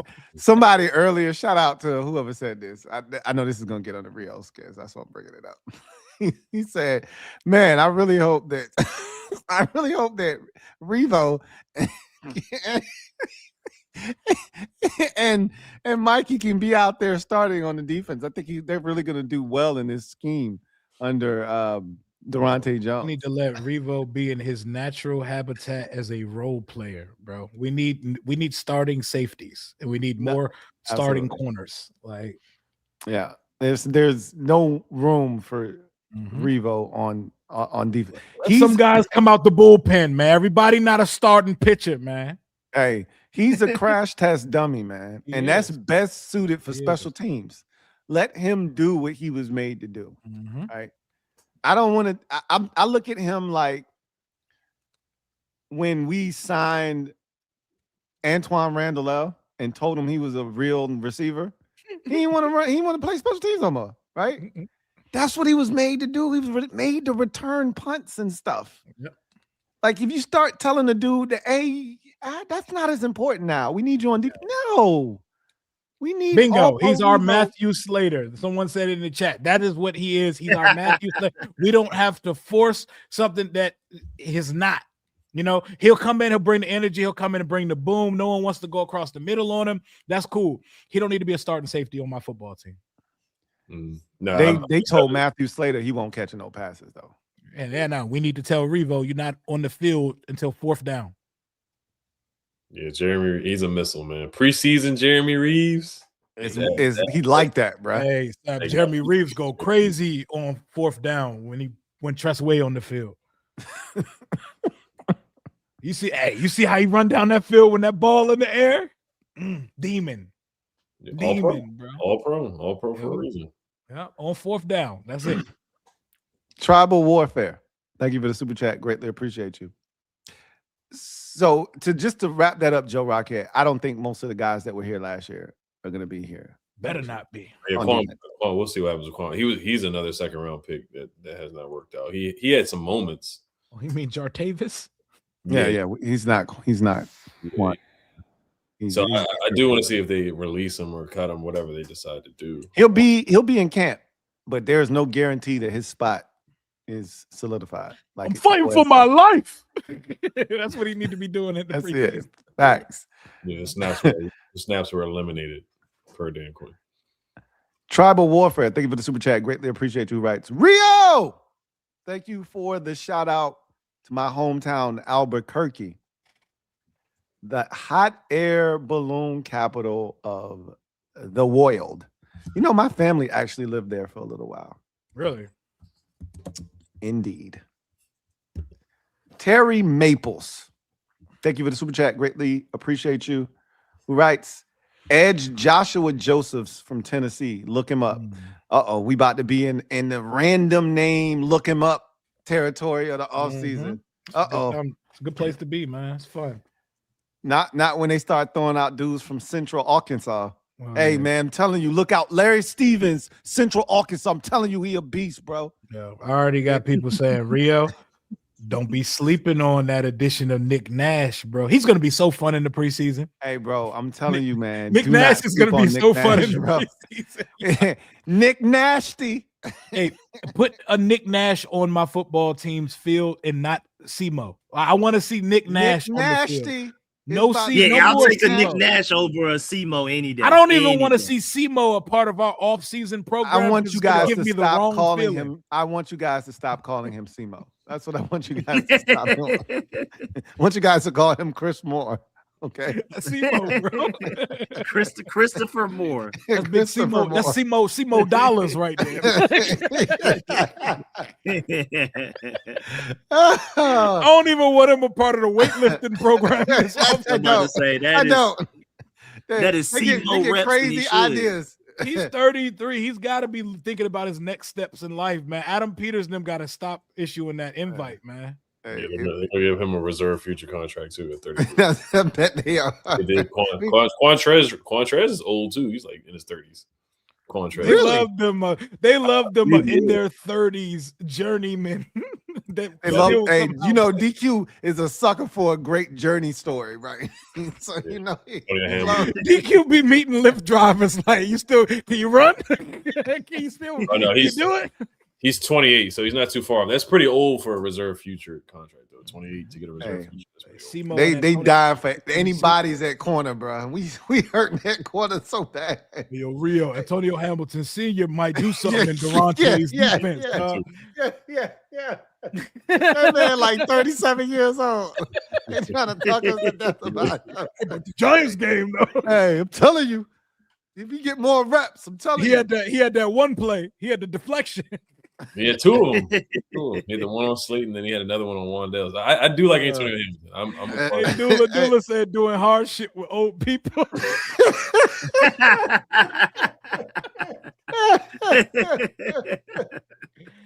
Go on, Dula. Go on. Shout out Dula, man. a t-shirt right there. Hell yeah. DQ will be mad as a bitch if we pulled up to training camp with that bitch on. All right, you mad about it? Stop living that way then. Yeah, I was about to say. It's your Jokes mantra. write themselves. Yeah, you put that on there. And on the front, it'll say doing our shit with old people, and on the back, not the way that we live. It's not for everybody. Right. And then you know how the graphic tees have like multiple people on there. You got Bobby on there, and you got Zag, Vaughn. Like you just put a bunch of the 35. But remember, guys, Josh Johnson. We may have lost, but we're not lost anymore. That weak ass shit. People was way too responsive to that bullshit. Ooh, that's a bar. No, that's a bar. It wasn't. Hey, look, it's not. You the sentence started with we lost, bro. I don't care what you say after we lost, dog. It ain't nothing else to say. We were so finked up for something on that Hard Knocks. We had nothing for morale. Hey, we lost the game. He said that, and the people that I had kicked some hopium to, they was hanging on to that shit. Like, hey, what DQ said, right? You heard what DQ said, right? And Jaden was coming back. So that was the reason. I'm telling you right now. If Jaden wasn't coming back, it wouldn't have hit like that. That shit hit like crack in the 80s because Jaden was coming back the next week. That shit did not hit for me, bro. Off of 2 months of losses, that shit was not hitting, bro. That loss did everything it intended to do. Like, I'm sorry, bro. I was in draft pick mode first. That ain't had nothing to do with me. No, it hit, and we were like, okay, we're playing JJ McCarthy. But no, I know Rio was like, he was like, JJ. That shit hit me and Ed different. Yeah, we bought that shit hook, line, and sinker because we both was Rio had said soon. He's like, JJ McCarthy finna get active on us, right? He about to have a career day. He told me that shit. And I was like, no, man, I'm telling you. Me and Ed was right down the field on us, bro. JJ McCarthy. Dead ass. We were just about arguing because I was like, bro. Yeah. Our defense is but DQ, he's gotten the defense. Yeah. I was not trying to hear that shit. No, he has not. I was just like, there's no way we're losing a 9. There's no 9 is that bad. Yeah, I remember Ed saying that. It literally turned into Coming to America when he was like, yes, you did. No, he did not. Who's next? He was arguing hard about that shit. And Rio turned out to be right. Like, y'all seen this defense, bro? After that first possession, I was like, oh man. Rio, I felt like Rio, like Waterboy. Mama's right? Rio's right. I ain't seen McCarthy throwing them type of windows since Michigan, and he was just dotting us up. All right. I ain't never seen an 11-minute drive before. I ain't never seen a whole. That Jane took up basically the whole quarter, bro. That was wild. They was converting every third down. Every third down known to mankind, bro. 31-0 is crazy. That's so nasty. To be involved in a shutout, like, you know how hard it is to shut out an NFL team? You got 31-0'd by the quarterback that they made the poster child meme for ass quarterback play, bro. Well, you know, it all worked out. Comes full circle. Now we have their defensive passing game coordinator and DB's coach as our defensive coordinator. Big DJ. Go, DJ.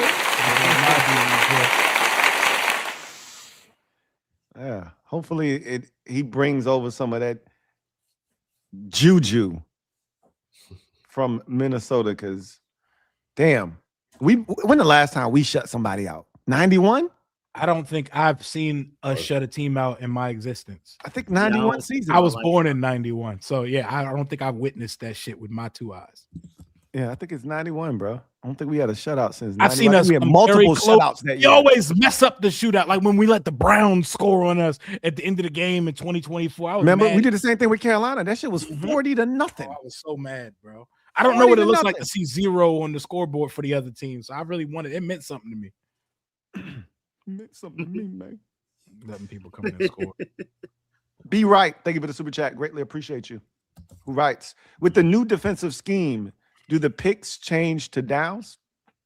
Very, very good question. We kind of talked about it earlier, but depending on what they do in the offseason. Because as we've talked about here on this program before, there are several really good safeties that will be available in free agency. And in the draft class, I love the safety draft class. There are a bunch of safeties I like in this class. That's what somebody told me earlier, that this is a deep safety class. So you don't necessarily have to pick one at 7 and still feel like you got a really good one. I like a bunch of safeties, bro. This is probably where not having a second round pick hurts, because every year we talk that shit about, man, it's a deep class, and by the time you spin around to the 3rd round, shit be bare as hell. Remember we talked about that with edge rusher last year? But we was like, oh man, it's a deep class, and then we got to the 3rd round with the running backs, with the edge rushers, and that shit was bare by the time we got to the 3rd round in running back and edge rusher. Had us over here talking about what's the UCLA dude in the 2nd round? Oh, you talking about Schlesinger. Oladejo. That's Schlesinger, the other one. Yeah, Oladejo. Femi Oladejo. And he was gonna be the pick too. I'm so glad Tennessee took him. He was absolutely gonna be the pick in the 2nd round. Yep, without question. He felt like it. Sure. Easy. Magic Red, thank you for the super chat. Greatly appreciate you. Magic Red writes, would you like us to draft a weapon who's mismatched wherever he is on the field? Ideally, a running back who can spread out wide, catch it up the seam, up the rail, etc. I mean, we need all of that. That's Jeremiah Love. If that's what you asking for. Literally Jeremiah Love. That's literally, he can do everything on the football field. That boy's gonna go crazy in Kansas City. The Kansas City's getting a weapon, and they're gonna be right back to where they were before. Hey, Kansas City, holla at us because the Saints want them at 8. Or at least that's the story I'm telling. I'm gonna pick up the phone if I'm Adam Peters. Like, hey, New Orleans just hit me up. They trying to get up here. They trying to get Jeremiah Love. What you trying to do? That's the story I'm selling. Come get them. All you got to do is slide me that 70th pick in the draft, and we'll have back-to-back picks 70 and 71. Might as well call it a second at that point. You know? Holla at me, man. That's all it takes for you to get this dude that can change your life. Paul Kyoko, thank you for the super chat. Greatly appreciate you. Paul writes, what up, Canes? What's up, Paul? Hope all is well. Likewise. Shout out to Rico for the breakdown of our new DC. Shout out to Rico for that. That shit was appreciate fire. Appreciate it. You know how we go through our little text thread and we just be sending each other everything. Rico has all the evidence. He's literally a Rico case. Rico is a Rico case, bro. By the time Rico speaks on it, he already knows. He has all the information lined up. You've already been sentenced by the time Rico get to it, man. You ain't getting out of this at all. Rico is the Rico. Hey, it was crazy because I woke up and Rico already had about 6 links already in the group text lined up. Yeah. I was like, oh shit, okay. He started off my day like I was like, okay, I got a lot of work to do. Yeah, he already done half the homework for me. He says A+ work. It absolutely was. Yep. Do we get a Kings mock draft in the next few months? Oh yeah. Of course. We did it last year. Yeah. We did one last year. Now the last year one was crazy though. We was doing some crazy shit. That shit was fun though. It was. We got like different scenarios. That was fun. We gotta pull up the results from last year just to see how fucking wrong we be. But everybody's wrong about the draft. Even the experts, they're never right about anything in the draft. So. Yeah, our shit was crazy last year though. We got to go back. It's just like being a weatherman. They get paid to be wrong. It's okay. Oh yeah, it's snowing outside. It didn't snow. You know, like it'd be like that. I remember. I think I picked Donovan E. That's who I went with. I went with edge rusher last year. Hey man, DUI Donovan looked good for Dallas this year, man. He did. He absolutely did. Yeah. Somebody was like, "Hey, they must have knew that he didn't fit here at Washington." DUI Donovan, man. I said, man, y'all chill out with that shit, man. Somebody made a good point though, because Marshawn was a crash out before he got here, and they went and traded for him. Debo and Tunzel kind of like dogs too, so. Yeah, but they don't have a reputation of like getting penalties. Debo hit a kicker though. Like he Yeah. swung on the kick. And then we went and got that same kicker. So they was like, "Yeah, you good, bro? Shit happens." Former Niners, so Peters loves that. Grande Groove, thank you for the super chat. Greatly appreciate you. Thank you for the dime. Who writes, Kings, what up, Grande? It's been a while, but we're here. Appreciate y'all for hearing the name. Daronte is crazy. It's like that badass kid in school who flips their eyelids. But I hope he flips it. That was definitely the cat. That was definitely the kid that had to put his desk outside the classroom, bro. I hated that eyelid shit, bro. Hell yeah, that shit was so nasty, bro. I hated kids when they did that shit. Yo. Yeah. Daronte definitely sound like a badass kid that get in trouble and know his parents don't give a shit. I went to school with a kid named Joel Butts who used to do that shit all the time. I hated that shit, bro. Joel. It was Butts as a last name is wild. Yeah, crazy. Now it's typically with somebody with man in their name. Like you don't even know their real name. It's just T man, E man. It's one of them, man. Every time. Man. Double up. Double up. man. Any one of them mans. Hey. There was the kids that ate bugs and shit. Like they ate worms and do dumb shit at recess. Oh man. Man, that's you gotta crazy. call him Coach DJ, bro, because Daronte do sound crazy as a defensive coordinator. Hey. Let's get it, man. Daronte, man. Daronte sound like a little kid name. Like you ain't supposed to grow up and that still be your name. Like Daronte, bring your badass in the house. Daronte, it's cool up until you like 13, and then you like, yeah. That sounds like the type of name that the mom always says the middle and last name when she says it because she's always mad when she talks to him. Daronte Demetrius Johnson. You remind you too much of your damn daddy. Like shit. We got Daronte coaching up Quantrez. So we got Daronte coaching up Quantrez. He ain't coaching up Quantrez. Quantrez stop that shit, Ed. Quantrez gonna be on your squad, Ed. He gonna be on your squad. He was on the Michigan. He already was. Yeah, he was on the UFL. He was already there. He gonna be back soon. Yeah, I don't think they're ever gonna be in the same room together for real. Hey, they signed him to a futures, man. He'll be here. He'll be here when they got the 90 piece. Me and Daronte got the same nose. Double up. Grande Groove says, got a bid one time, Rio, and Daronte got the same. He said we got that yam on our face.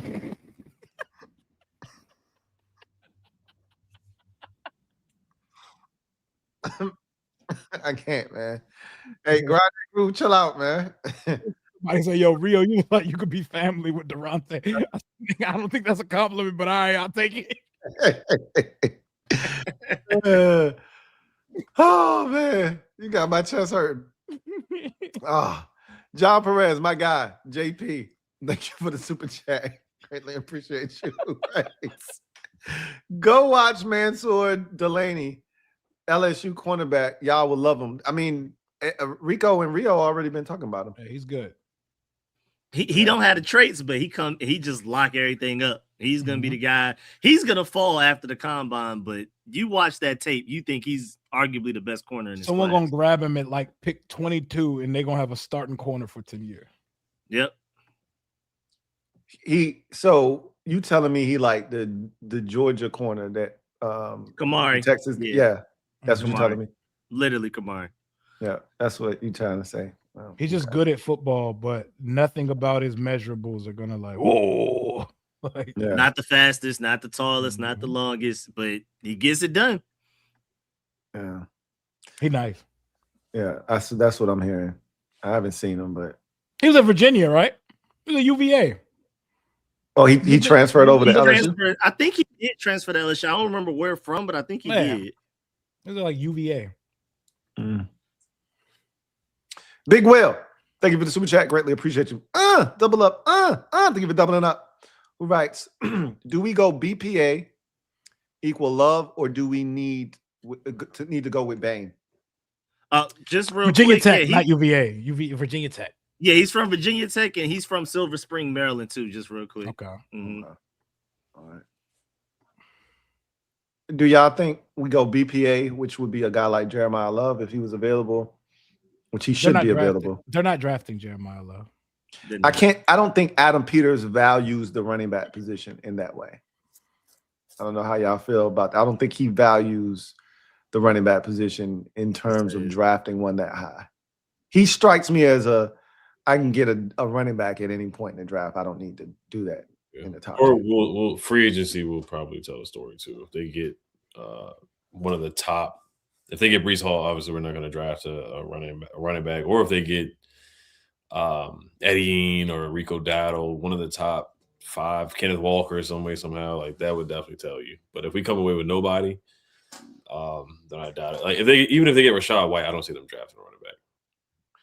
I wouldn't be shocked if they just ran it back with the running back room the way it is. I wouldn't be surprised either. I wouldn't be surprised either. But I mean, some people would argue some people like Bain even outside of positional value more than Jeremiah Love. Now, I think Jeremiah Love is the better player at his position, but of course, we all know positional value, edge rusher over running back. I'm still curious as to what the hell Bain is. Like, we already got one undersized defensive lineman. Do you really need another one? Like, and not to say that he's Johnny Newton, but hey, I don't really know what to do with Bain right now at this point. So I'm really curious to see what he measures out at, and because he's not super fast either, but he quick as shit. Yep. And so, and like Rio said, the motor is nonstop, 110. That shit stuck at 110 miles. He don't know. He like Max Crosby. He don't know no other speed, bro. Yep. You know what I mean? So he's going to be really interesting because teams going to love him. I think it's going to be us as fans that are breaking this shit down that's going to push him down. I think these teams going to love him, though. I honestly don't think he's going to be there at 7. I really don't think he better go to the Titans or some shit. Yeah, he had some big games in the playoffs too. He blocked a kick. You know, he talked about short arms. Let's say talking about short arms. And then what was the offensive lineman for the other team was talking trash, and he came out there and had a big game. So he did step up in those big games too. So I'll give him credit for that. So I think he's gonna be a good player for sure. I wouldn't mind him at 7 at all. How old is you? You look 40. He looked about 40, bro. He looked like he done played in the league for 12 years. 16, you look 40. You look 40. He looked 40. Terry Maples, thank you for the super chat. Greatly appreciate you. Terry writes, sign Pickens and draft Love. Offense is set. Pickens is not hitting free agency, bro. Yeah, we're not gonna ever have the chance to sniff that. He's gonna be slapped with the franchise tag. Yep. He should be the first player hit with the franchise tag when tag designations start in February. Yeah, Dallas, like always, will wait till the last minute to do everything because that's what they do. But he will. Way. Yep, he will absolutely be franchised. Jerry Wayne will always refrain. He likes the headlines and shit too. He wants you talking about, are they going to sign him? Does Pickens one out? And it's him and David Mulugeta again last year. What's his name? What's Michael's agent name? Michael. What Michael's agent name? Because he definitely was calling that boy Michael. He sound like James Brown when he told Michael Jackson to go to the stage. Michael. Hey, Michael. Yeah, that's how he was saying. Come to the stage, Michael. What's Michael's agent name? What's his name? Like, you don't know who David, like super agent David Mulugeta is. Hey, Rio is a little mashed potato away from turning Jerry Jones into Doug Williams. Michael.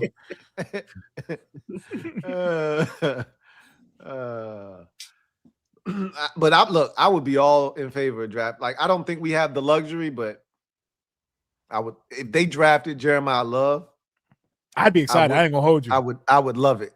Yeah, I don't know if we can do that. I don't know if we can do that, but I'd be excited as hell. I would, pun intended. Mr. Deacon, Love and Bill would go so dummy. Man. Oh my God. Blau would have Jaden and Love in the backfield would go stupid, bro. Oh, Mr. Deacon, sir, thank you for the super chat. Greatly appreciate you.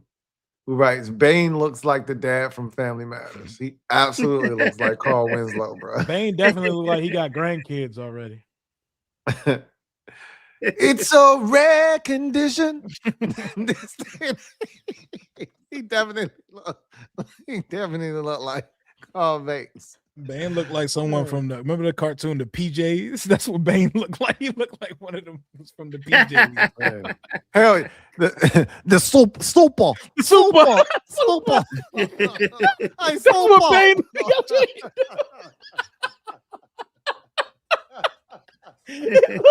like that shit. I super. Oh my gosh, yo! But he get busy though, bro. Hey, he do, man. I was like, he hooked up. Put the helmet on, brother. keep that shit on. Hey, Terry Maples, thank you for the super chat. Greatly appreciate you. Writes, Bane looks like Ron Simmons when he was 50. Oh no. Hey man. Shout out to Ruben Bain, man. Shout out to Ruben Bain. He's a damn good football player. David Bailey, they both got that complex, like like they had to fight for theirs growing up at school because they was every day I had to fight. Hey, I'm telling you, David Bailey, one of them dudes. He went to school with no socks on, bro. No socks. No socks. You do not want problems with a dude that don't wear no socks. He definitely used to have like the halfway done braids, and he wore the wife beater to school. That's what David Bailey looked like. Hey, different, man. Grande Groove, thank you for the super chat. Greatly appreciate you. Rights. It's crazy. Wow. Man, that's our defensive coordinator right there, man. Hey, man. Hey, chill out on family, man. Somebody in the chat said, Bane got a civil rights face. From Selma. From Selma. Hey, he leading the march to Montgomery.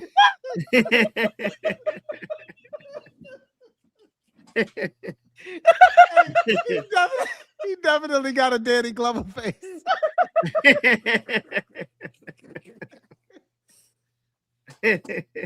Definitely been through a lot for sure.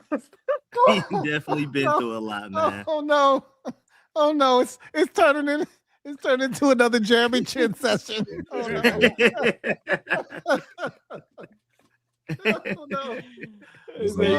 Might as well put up a picture of David Bane on the screen and show everybody that the hair. Oh man!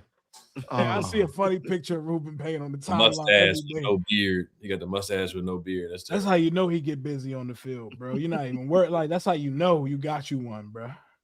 All that brother got is football. Hey, he don't care, man. He don't care. Yeah, he gets a haircut once a year. I said David Bailey don't care about the on-field look. Ruben Bain don't care about the off-field one. Hey, we like it. Hey, Rio was like, we was watching the game together. Rio was like, hey, that man's showing too much thigh. He got too much skin showing right now. He does. Hey, he looks naked. He looks naked. Stopped all the way in his mid thigh, bro. It was wild. He was just out there in pants. Hey, yo, and he had no socks on. It's like his socks stopped at his ankles, bro. It was crazy. It was just. He don't care, bro. 30. He had 31 on, bro. Yep. 31 from the edge. Off the edge is nasty, bro. Like, sign me up, man. Mm-hmm. He is absolutely the kind of guy that we're looking for. That is the applicant that I'm looking for this job. He don't care about his number, his on-field look, or nothing. That is insane. None of it. Martin Matthews, thank you for the super chat. Greatly appreciate you. Martin writes, hey, Canes, what's up, Martin? How do y'all feel about drafting Jermod McCoy in the first round? Was it his knee, the injury? I think it was a torn ACL, right? Yeah, in 2024. knee. Yeah, It was a He torn tore his ACL in knee. 2024. Is that the corner that y'all were talking about? Yeah, he's the high Yeah. upside guy. He's the high- the crazy ceiling guy. He literally in 2024, he looked like the best corner in the country. But tore his ACL. I don't think he played at all this past 2025 season. If I'm not messing with Tyson because he did that to his knee, I'm not messing with this dude. You know what's crazy? His teammate liked that too.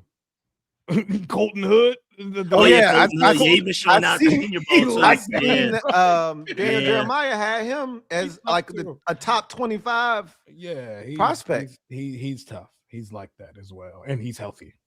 Yeah, because they both with Tennessee, right? Mm-hmm. Yes, sir. Yeah. So yeah, that's an interesting situation. I like that when two dudes on the same squad, it makes it easier when you watch a film. Yep. Mm-hmm. Very. All right, so that was the last comment. We really appreciate y'all, man. Y'all some damn fools, man. Straight up. Y'all are some I got damn water idiots, in my man. eyes, bro. Yeah. Y'all are stupid, man. That's my type of can't with carrying y'all. on right there, man. We have us a good time, bro. Hey, we made up for lost time. We didn't see y'all last week. It felt like an eternity, right? Like we're so used to this link up every week. When we don't have it, it just feel crazy. We made up for lost time tonight, though. Y'all boys are stupid, man. They brought it in the chat tonight. Yes, like sir. always, man. Shout out to the Legion. Yeah. Shout out to the Legion, man. Legion held it Y'all down. stay holding us down. Anything y'all want to add before we get out of here? Think I'm good. So I'm just excited, man. Can't wait to see how the staff rounds out. And then free agency is gonna tell a lot, bro, to see what direction they're trying to go on both offense and defense. Because now, are we all on the like we get it if they keep paying on the $28 million this year situation? Oh yeah. I don't like this is that number. This is Johnny Newton's fault. Yeah, it is Johnny Newton. It is If he Johnny wasn't Newton. asked, then we would be fine with letting him walk because it would be nice to have that money. Yeah, this is He's all not Johnny worth Newton's fault. $28 million in a season, but we kind of don't have many options because Johnny Newton fucking stinks. Yeah, restructure, extension, something like that, pay cut, best case scenario, but he's not I don't think they're just gonna straight up cut him at this point. I think that's the least likely option at this point, sadly. Yeah. And Ben Standard, he's been right lately. So He's been on point. No, the Brian Robinson thing. Yeah. Yeah. So defensive tackle region class is pretty bad too. Like Tim Settle's a top 10 defensive tackle. Nah, I'm cool. I was looking at it. It's Ricky Barber season, man. True lies in my barber. Look, man, he got a sack and he still couldn't get on the field the next week, bro. Yeah, we're rocking like what are you rocking like 66 or some shit like that? Yeah, it was nasty.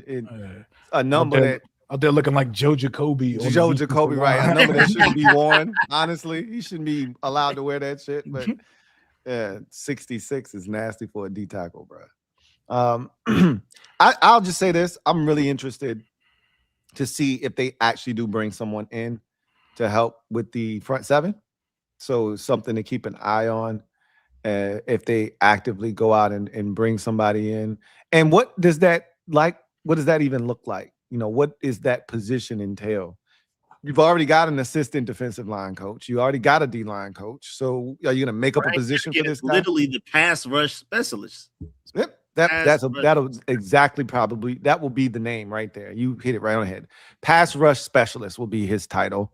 And is it a former player? Is it someone that was dynamic in the league? Is it a guy that because it's not like every team has a pass rush specialist on their staff. So where do you find said guy to help you generate pass rush, to help guys with technique, et cetera? The guy that led you in sacks last year, Von Miller. That would be incredibly interesting if that happened. But Von doesn't strike me as the type of guy I'm cool. that is going he to try and play till he 50. Yeah. He was politicking last year. He doing a lot of begging on his podcast right now. Yeah, he's talking about a different team too that he wants to play for. Yeah, because I think they already told him, bro, you can stop. I could sit behind Nick Benito. I could come up. Oh, he trying to go back home. He trying to go back to Denver, basically. He can put his slippers on and rush the passer. Yeah. Hey, shit. Look, he got 7 this year, so we'll see. That bonus. Get that bonus. He did. All right. Well, if y'all ain't got nothing else to add, do y'all actually watch the Senior Bowl game, or is it really? Hell no, I just pay attention to the practices and shit. I watch the highlight cut up, but I pay attention to the practices and what they're talking about regarding with the practice. Yeah, the game usually trash. To watch. Yeah. I mean, we ain't shit on this weekend, so I probably will watch it. Yeah. Damn, I was going to ask you about some movies. I guess we'll do that the next time. Let's get the hell out of here. Ed, I'm proud of Ed. He made it. Yeah, see, I look. Them eyelids started to get heavy, bro. That's just like the music. That's like them playing the music during their award shows. Like, all right, wrap it up. Wrap it up. Wrap it up. Neck pillow. Hey, hit him with the Jamie Foxx. Maybe the only thing I got is it's not Commanders related. John Wall, his retirement ceremony is tomorrow night. Oh, that's why you going to the game. Now it makes sense. I will be in attendance to definitely pay homage to a Washington Wizards legend. But for DC sports, this is what we have to celebrate. But shout out to John Wall, Roseborn legend, just a legend. So I will be in the building tomorrow night at Capital One Arena. Hey, say what's up. Right. Who they playing? The Giannis-less Milwaukee Bucks. Oh, yeah, that boy could get you a dub. That's the perfect time. Mm-hmm. Yeah. Maybe Trey Johnson got to show out for the John Wall night, bro. Trey Johnson been hooping, man. Oh yeah. Yeah, he been knocking them trays down for sure. Yeah. It's like people have been talking about him. I think he'd be the first rookie ever to 50, 40, 90. Yeah, he was saying he might be able to build very that up. possible, bro. He's confident, man. How's Bilal doing? I know he just got back from injury. What is he living up to his? He's been fine. He's been okay. He could be a trade piece this offseason. I can see that. But whoever they draft is probably going to take a lot of. Like if they get AJ DeBonsta, he's definitely going to take his minutes for sure. I was about to say. So is he? He's not really a part of the core then, huh? Yeah, I mean, in my eyes, it's hard to play. We're not going to get AJ DeBonsta because we never the lottery balls never bounce out. No, they're going to bounce that way this year. They're going to get the number 1 pick. I hope you're right. I hope so. I feel it, bro. But if they got him, then he would be the odd man out, in my opinion. And same thing if they get Boozer or if they get Peterson. Yeah, Bilal probably the odd man out. Hey, Bub been balling too, man. Yeah, so he been hooping too. Tyshawn, man. Tyshawn be getting busy. Yeah, Alex Sarr's playing well too. He had 6 blocks. He had 25 points when we won yesterday. Sarr is like that until I put him on a ticket. On a ticket, yeah. You always say that. Then he forget as real life say he forgets that how to play basketball. Sarr on the ticket, he get 1 rebound, bro. That should be crazy, bro. That's why you got to flex. I would love to watch the Wizards, but your boy made it so goddamn tough, man. Monumental Sports, yeah. Hell yeah. I said, cause I tried to turn them on and they blocked that shit on the NBA app. Like, I said, oh, guess what? I won't be watching the damn Wizards then. I pay the $20 a month. I pay it. It is what it is. I mean, I have some third-party websites, of course. Everybody does. I be bootlegging them boys, man. I'm not paying for the Wizards, man. But I ain't paying the $5. I know that. I ain't paying the $5. I know that. So yeah, I just won't watch them. I just have to watch the box scores and see what they doing. Hey, what y'all think Ruben Bain gonna wear to the draft? Jonathan Majors fit. Bain gonna wear some slides with no socks to the draft, bro. Bain look like he wear forces with no laces. He gonna wear one of them civil rights outfits from Glory. He definitely hums when something bad happens. You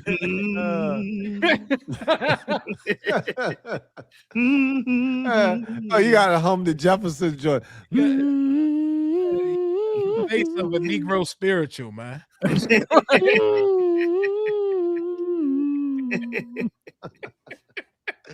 Hey, go ahead. I said whatever Cleveland Brown got on. Cleveland, bro. He do look like Cleveland. Hey, we gotta chill on Ruben Payne. He gotta be our draft pick like shit. Hey, we getting off now. They look like Cleveland, bro. Hey, if you come at these K's, you best not miss. Until next time, man. We gotta get the hell out of here. Shout out to the whites, man. Hey, Bane definitely shopping at Marshall's for the draft fit, bro. DQ love the blacks.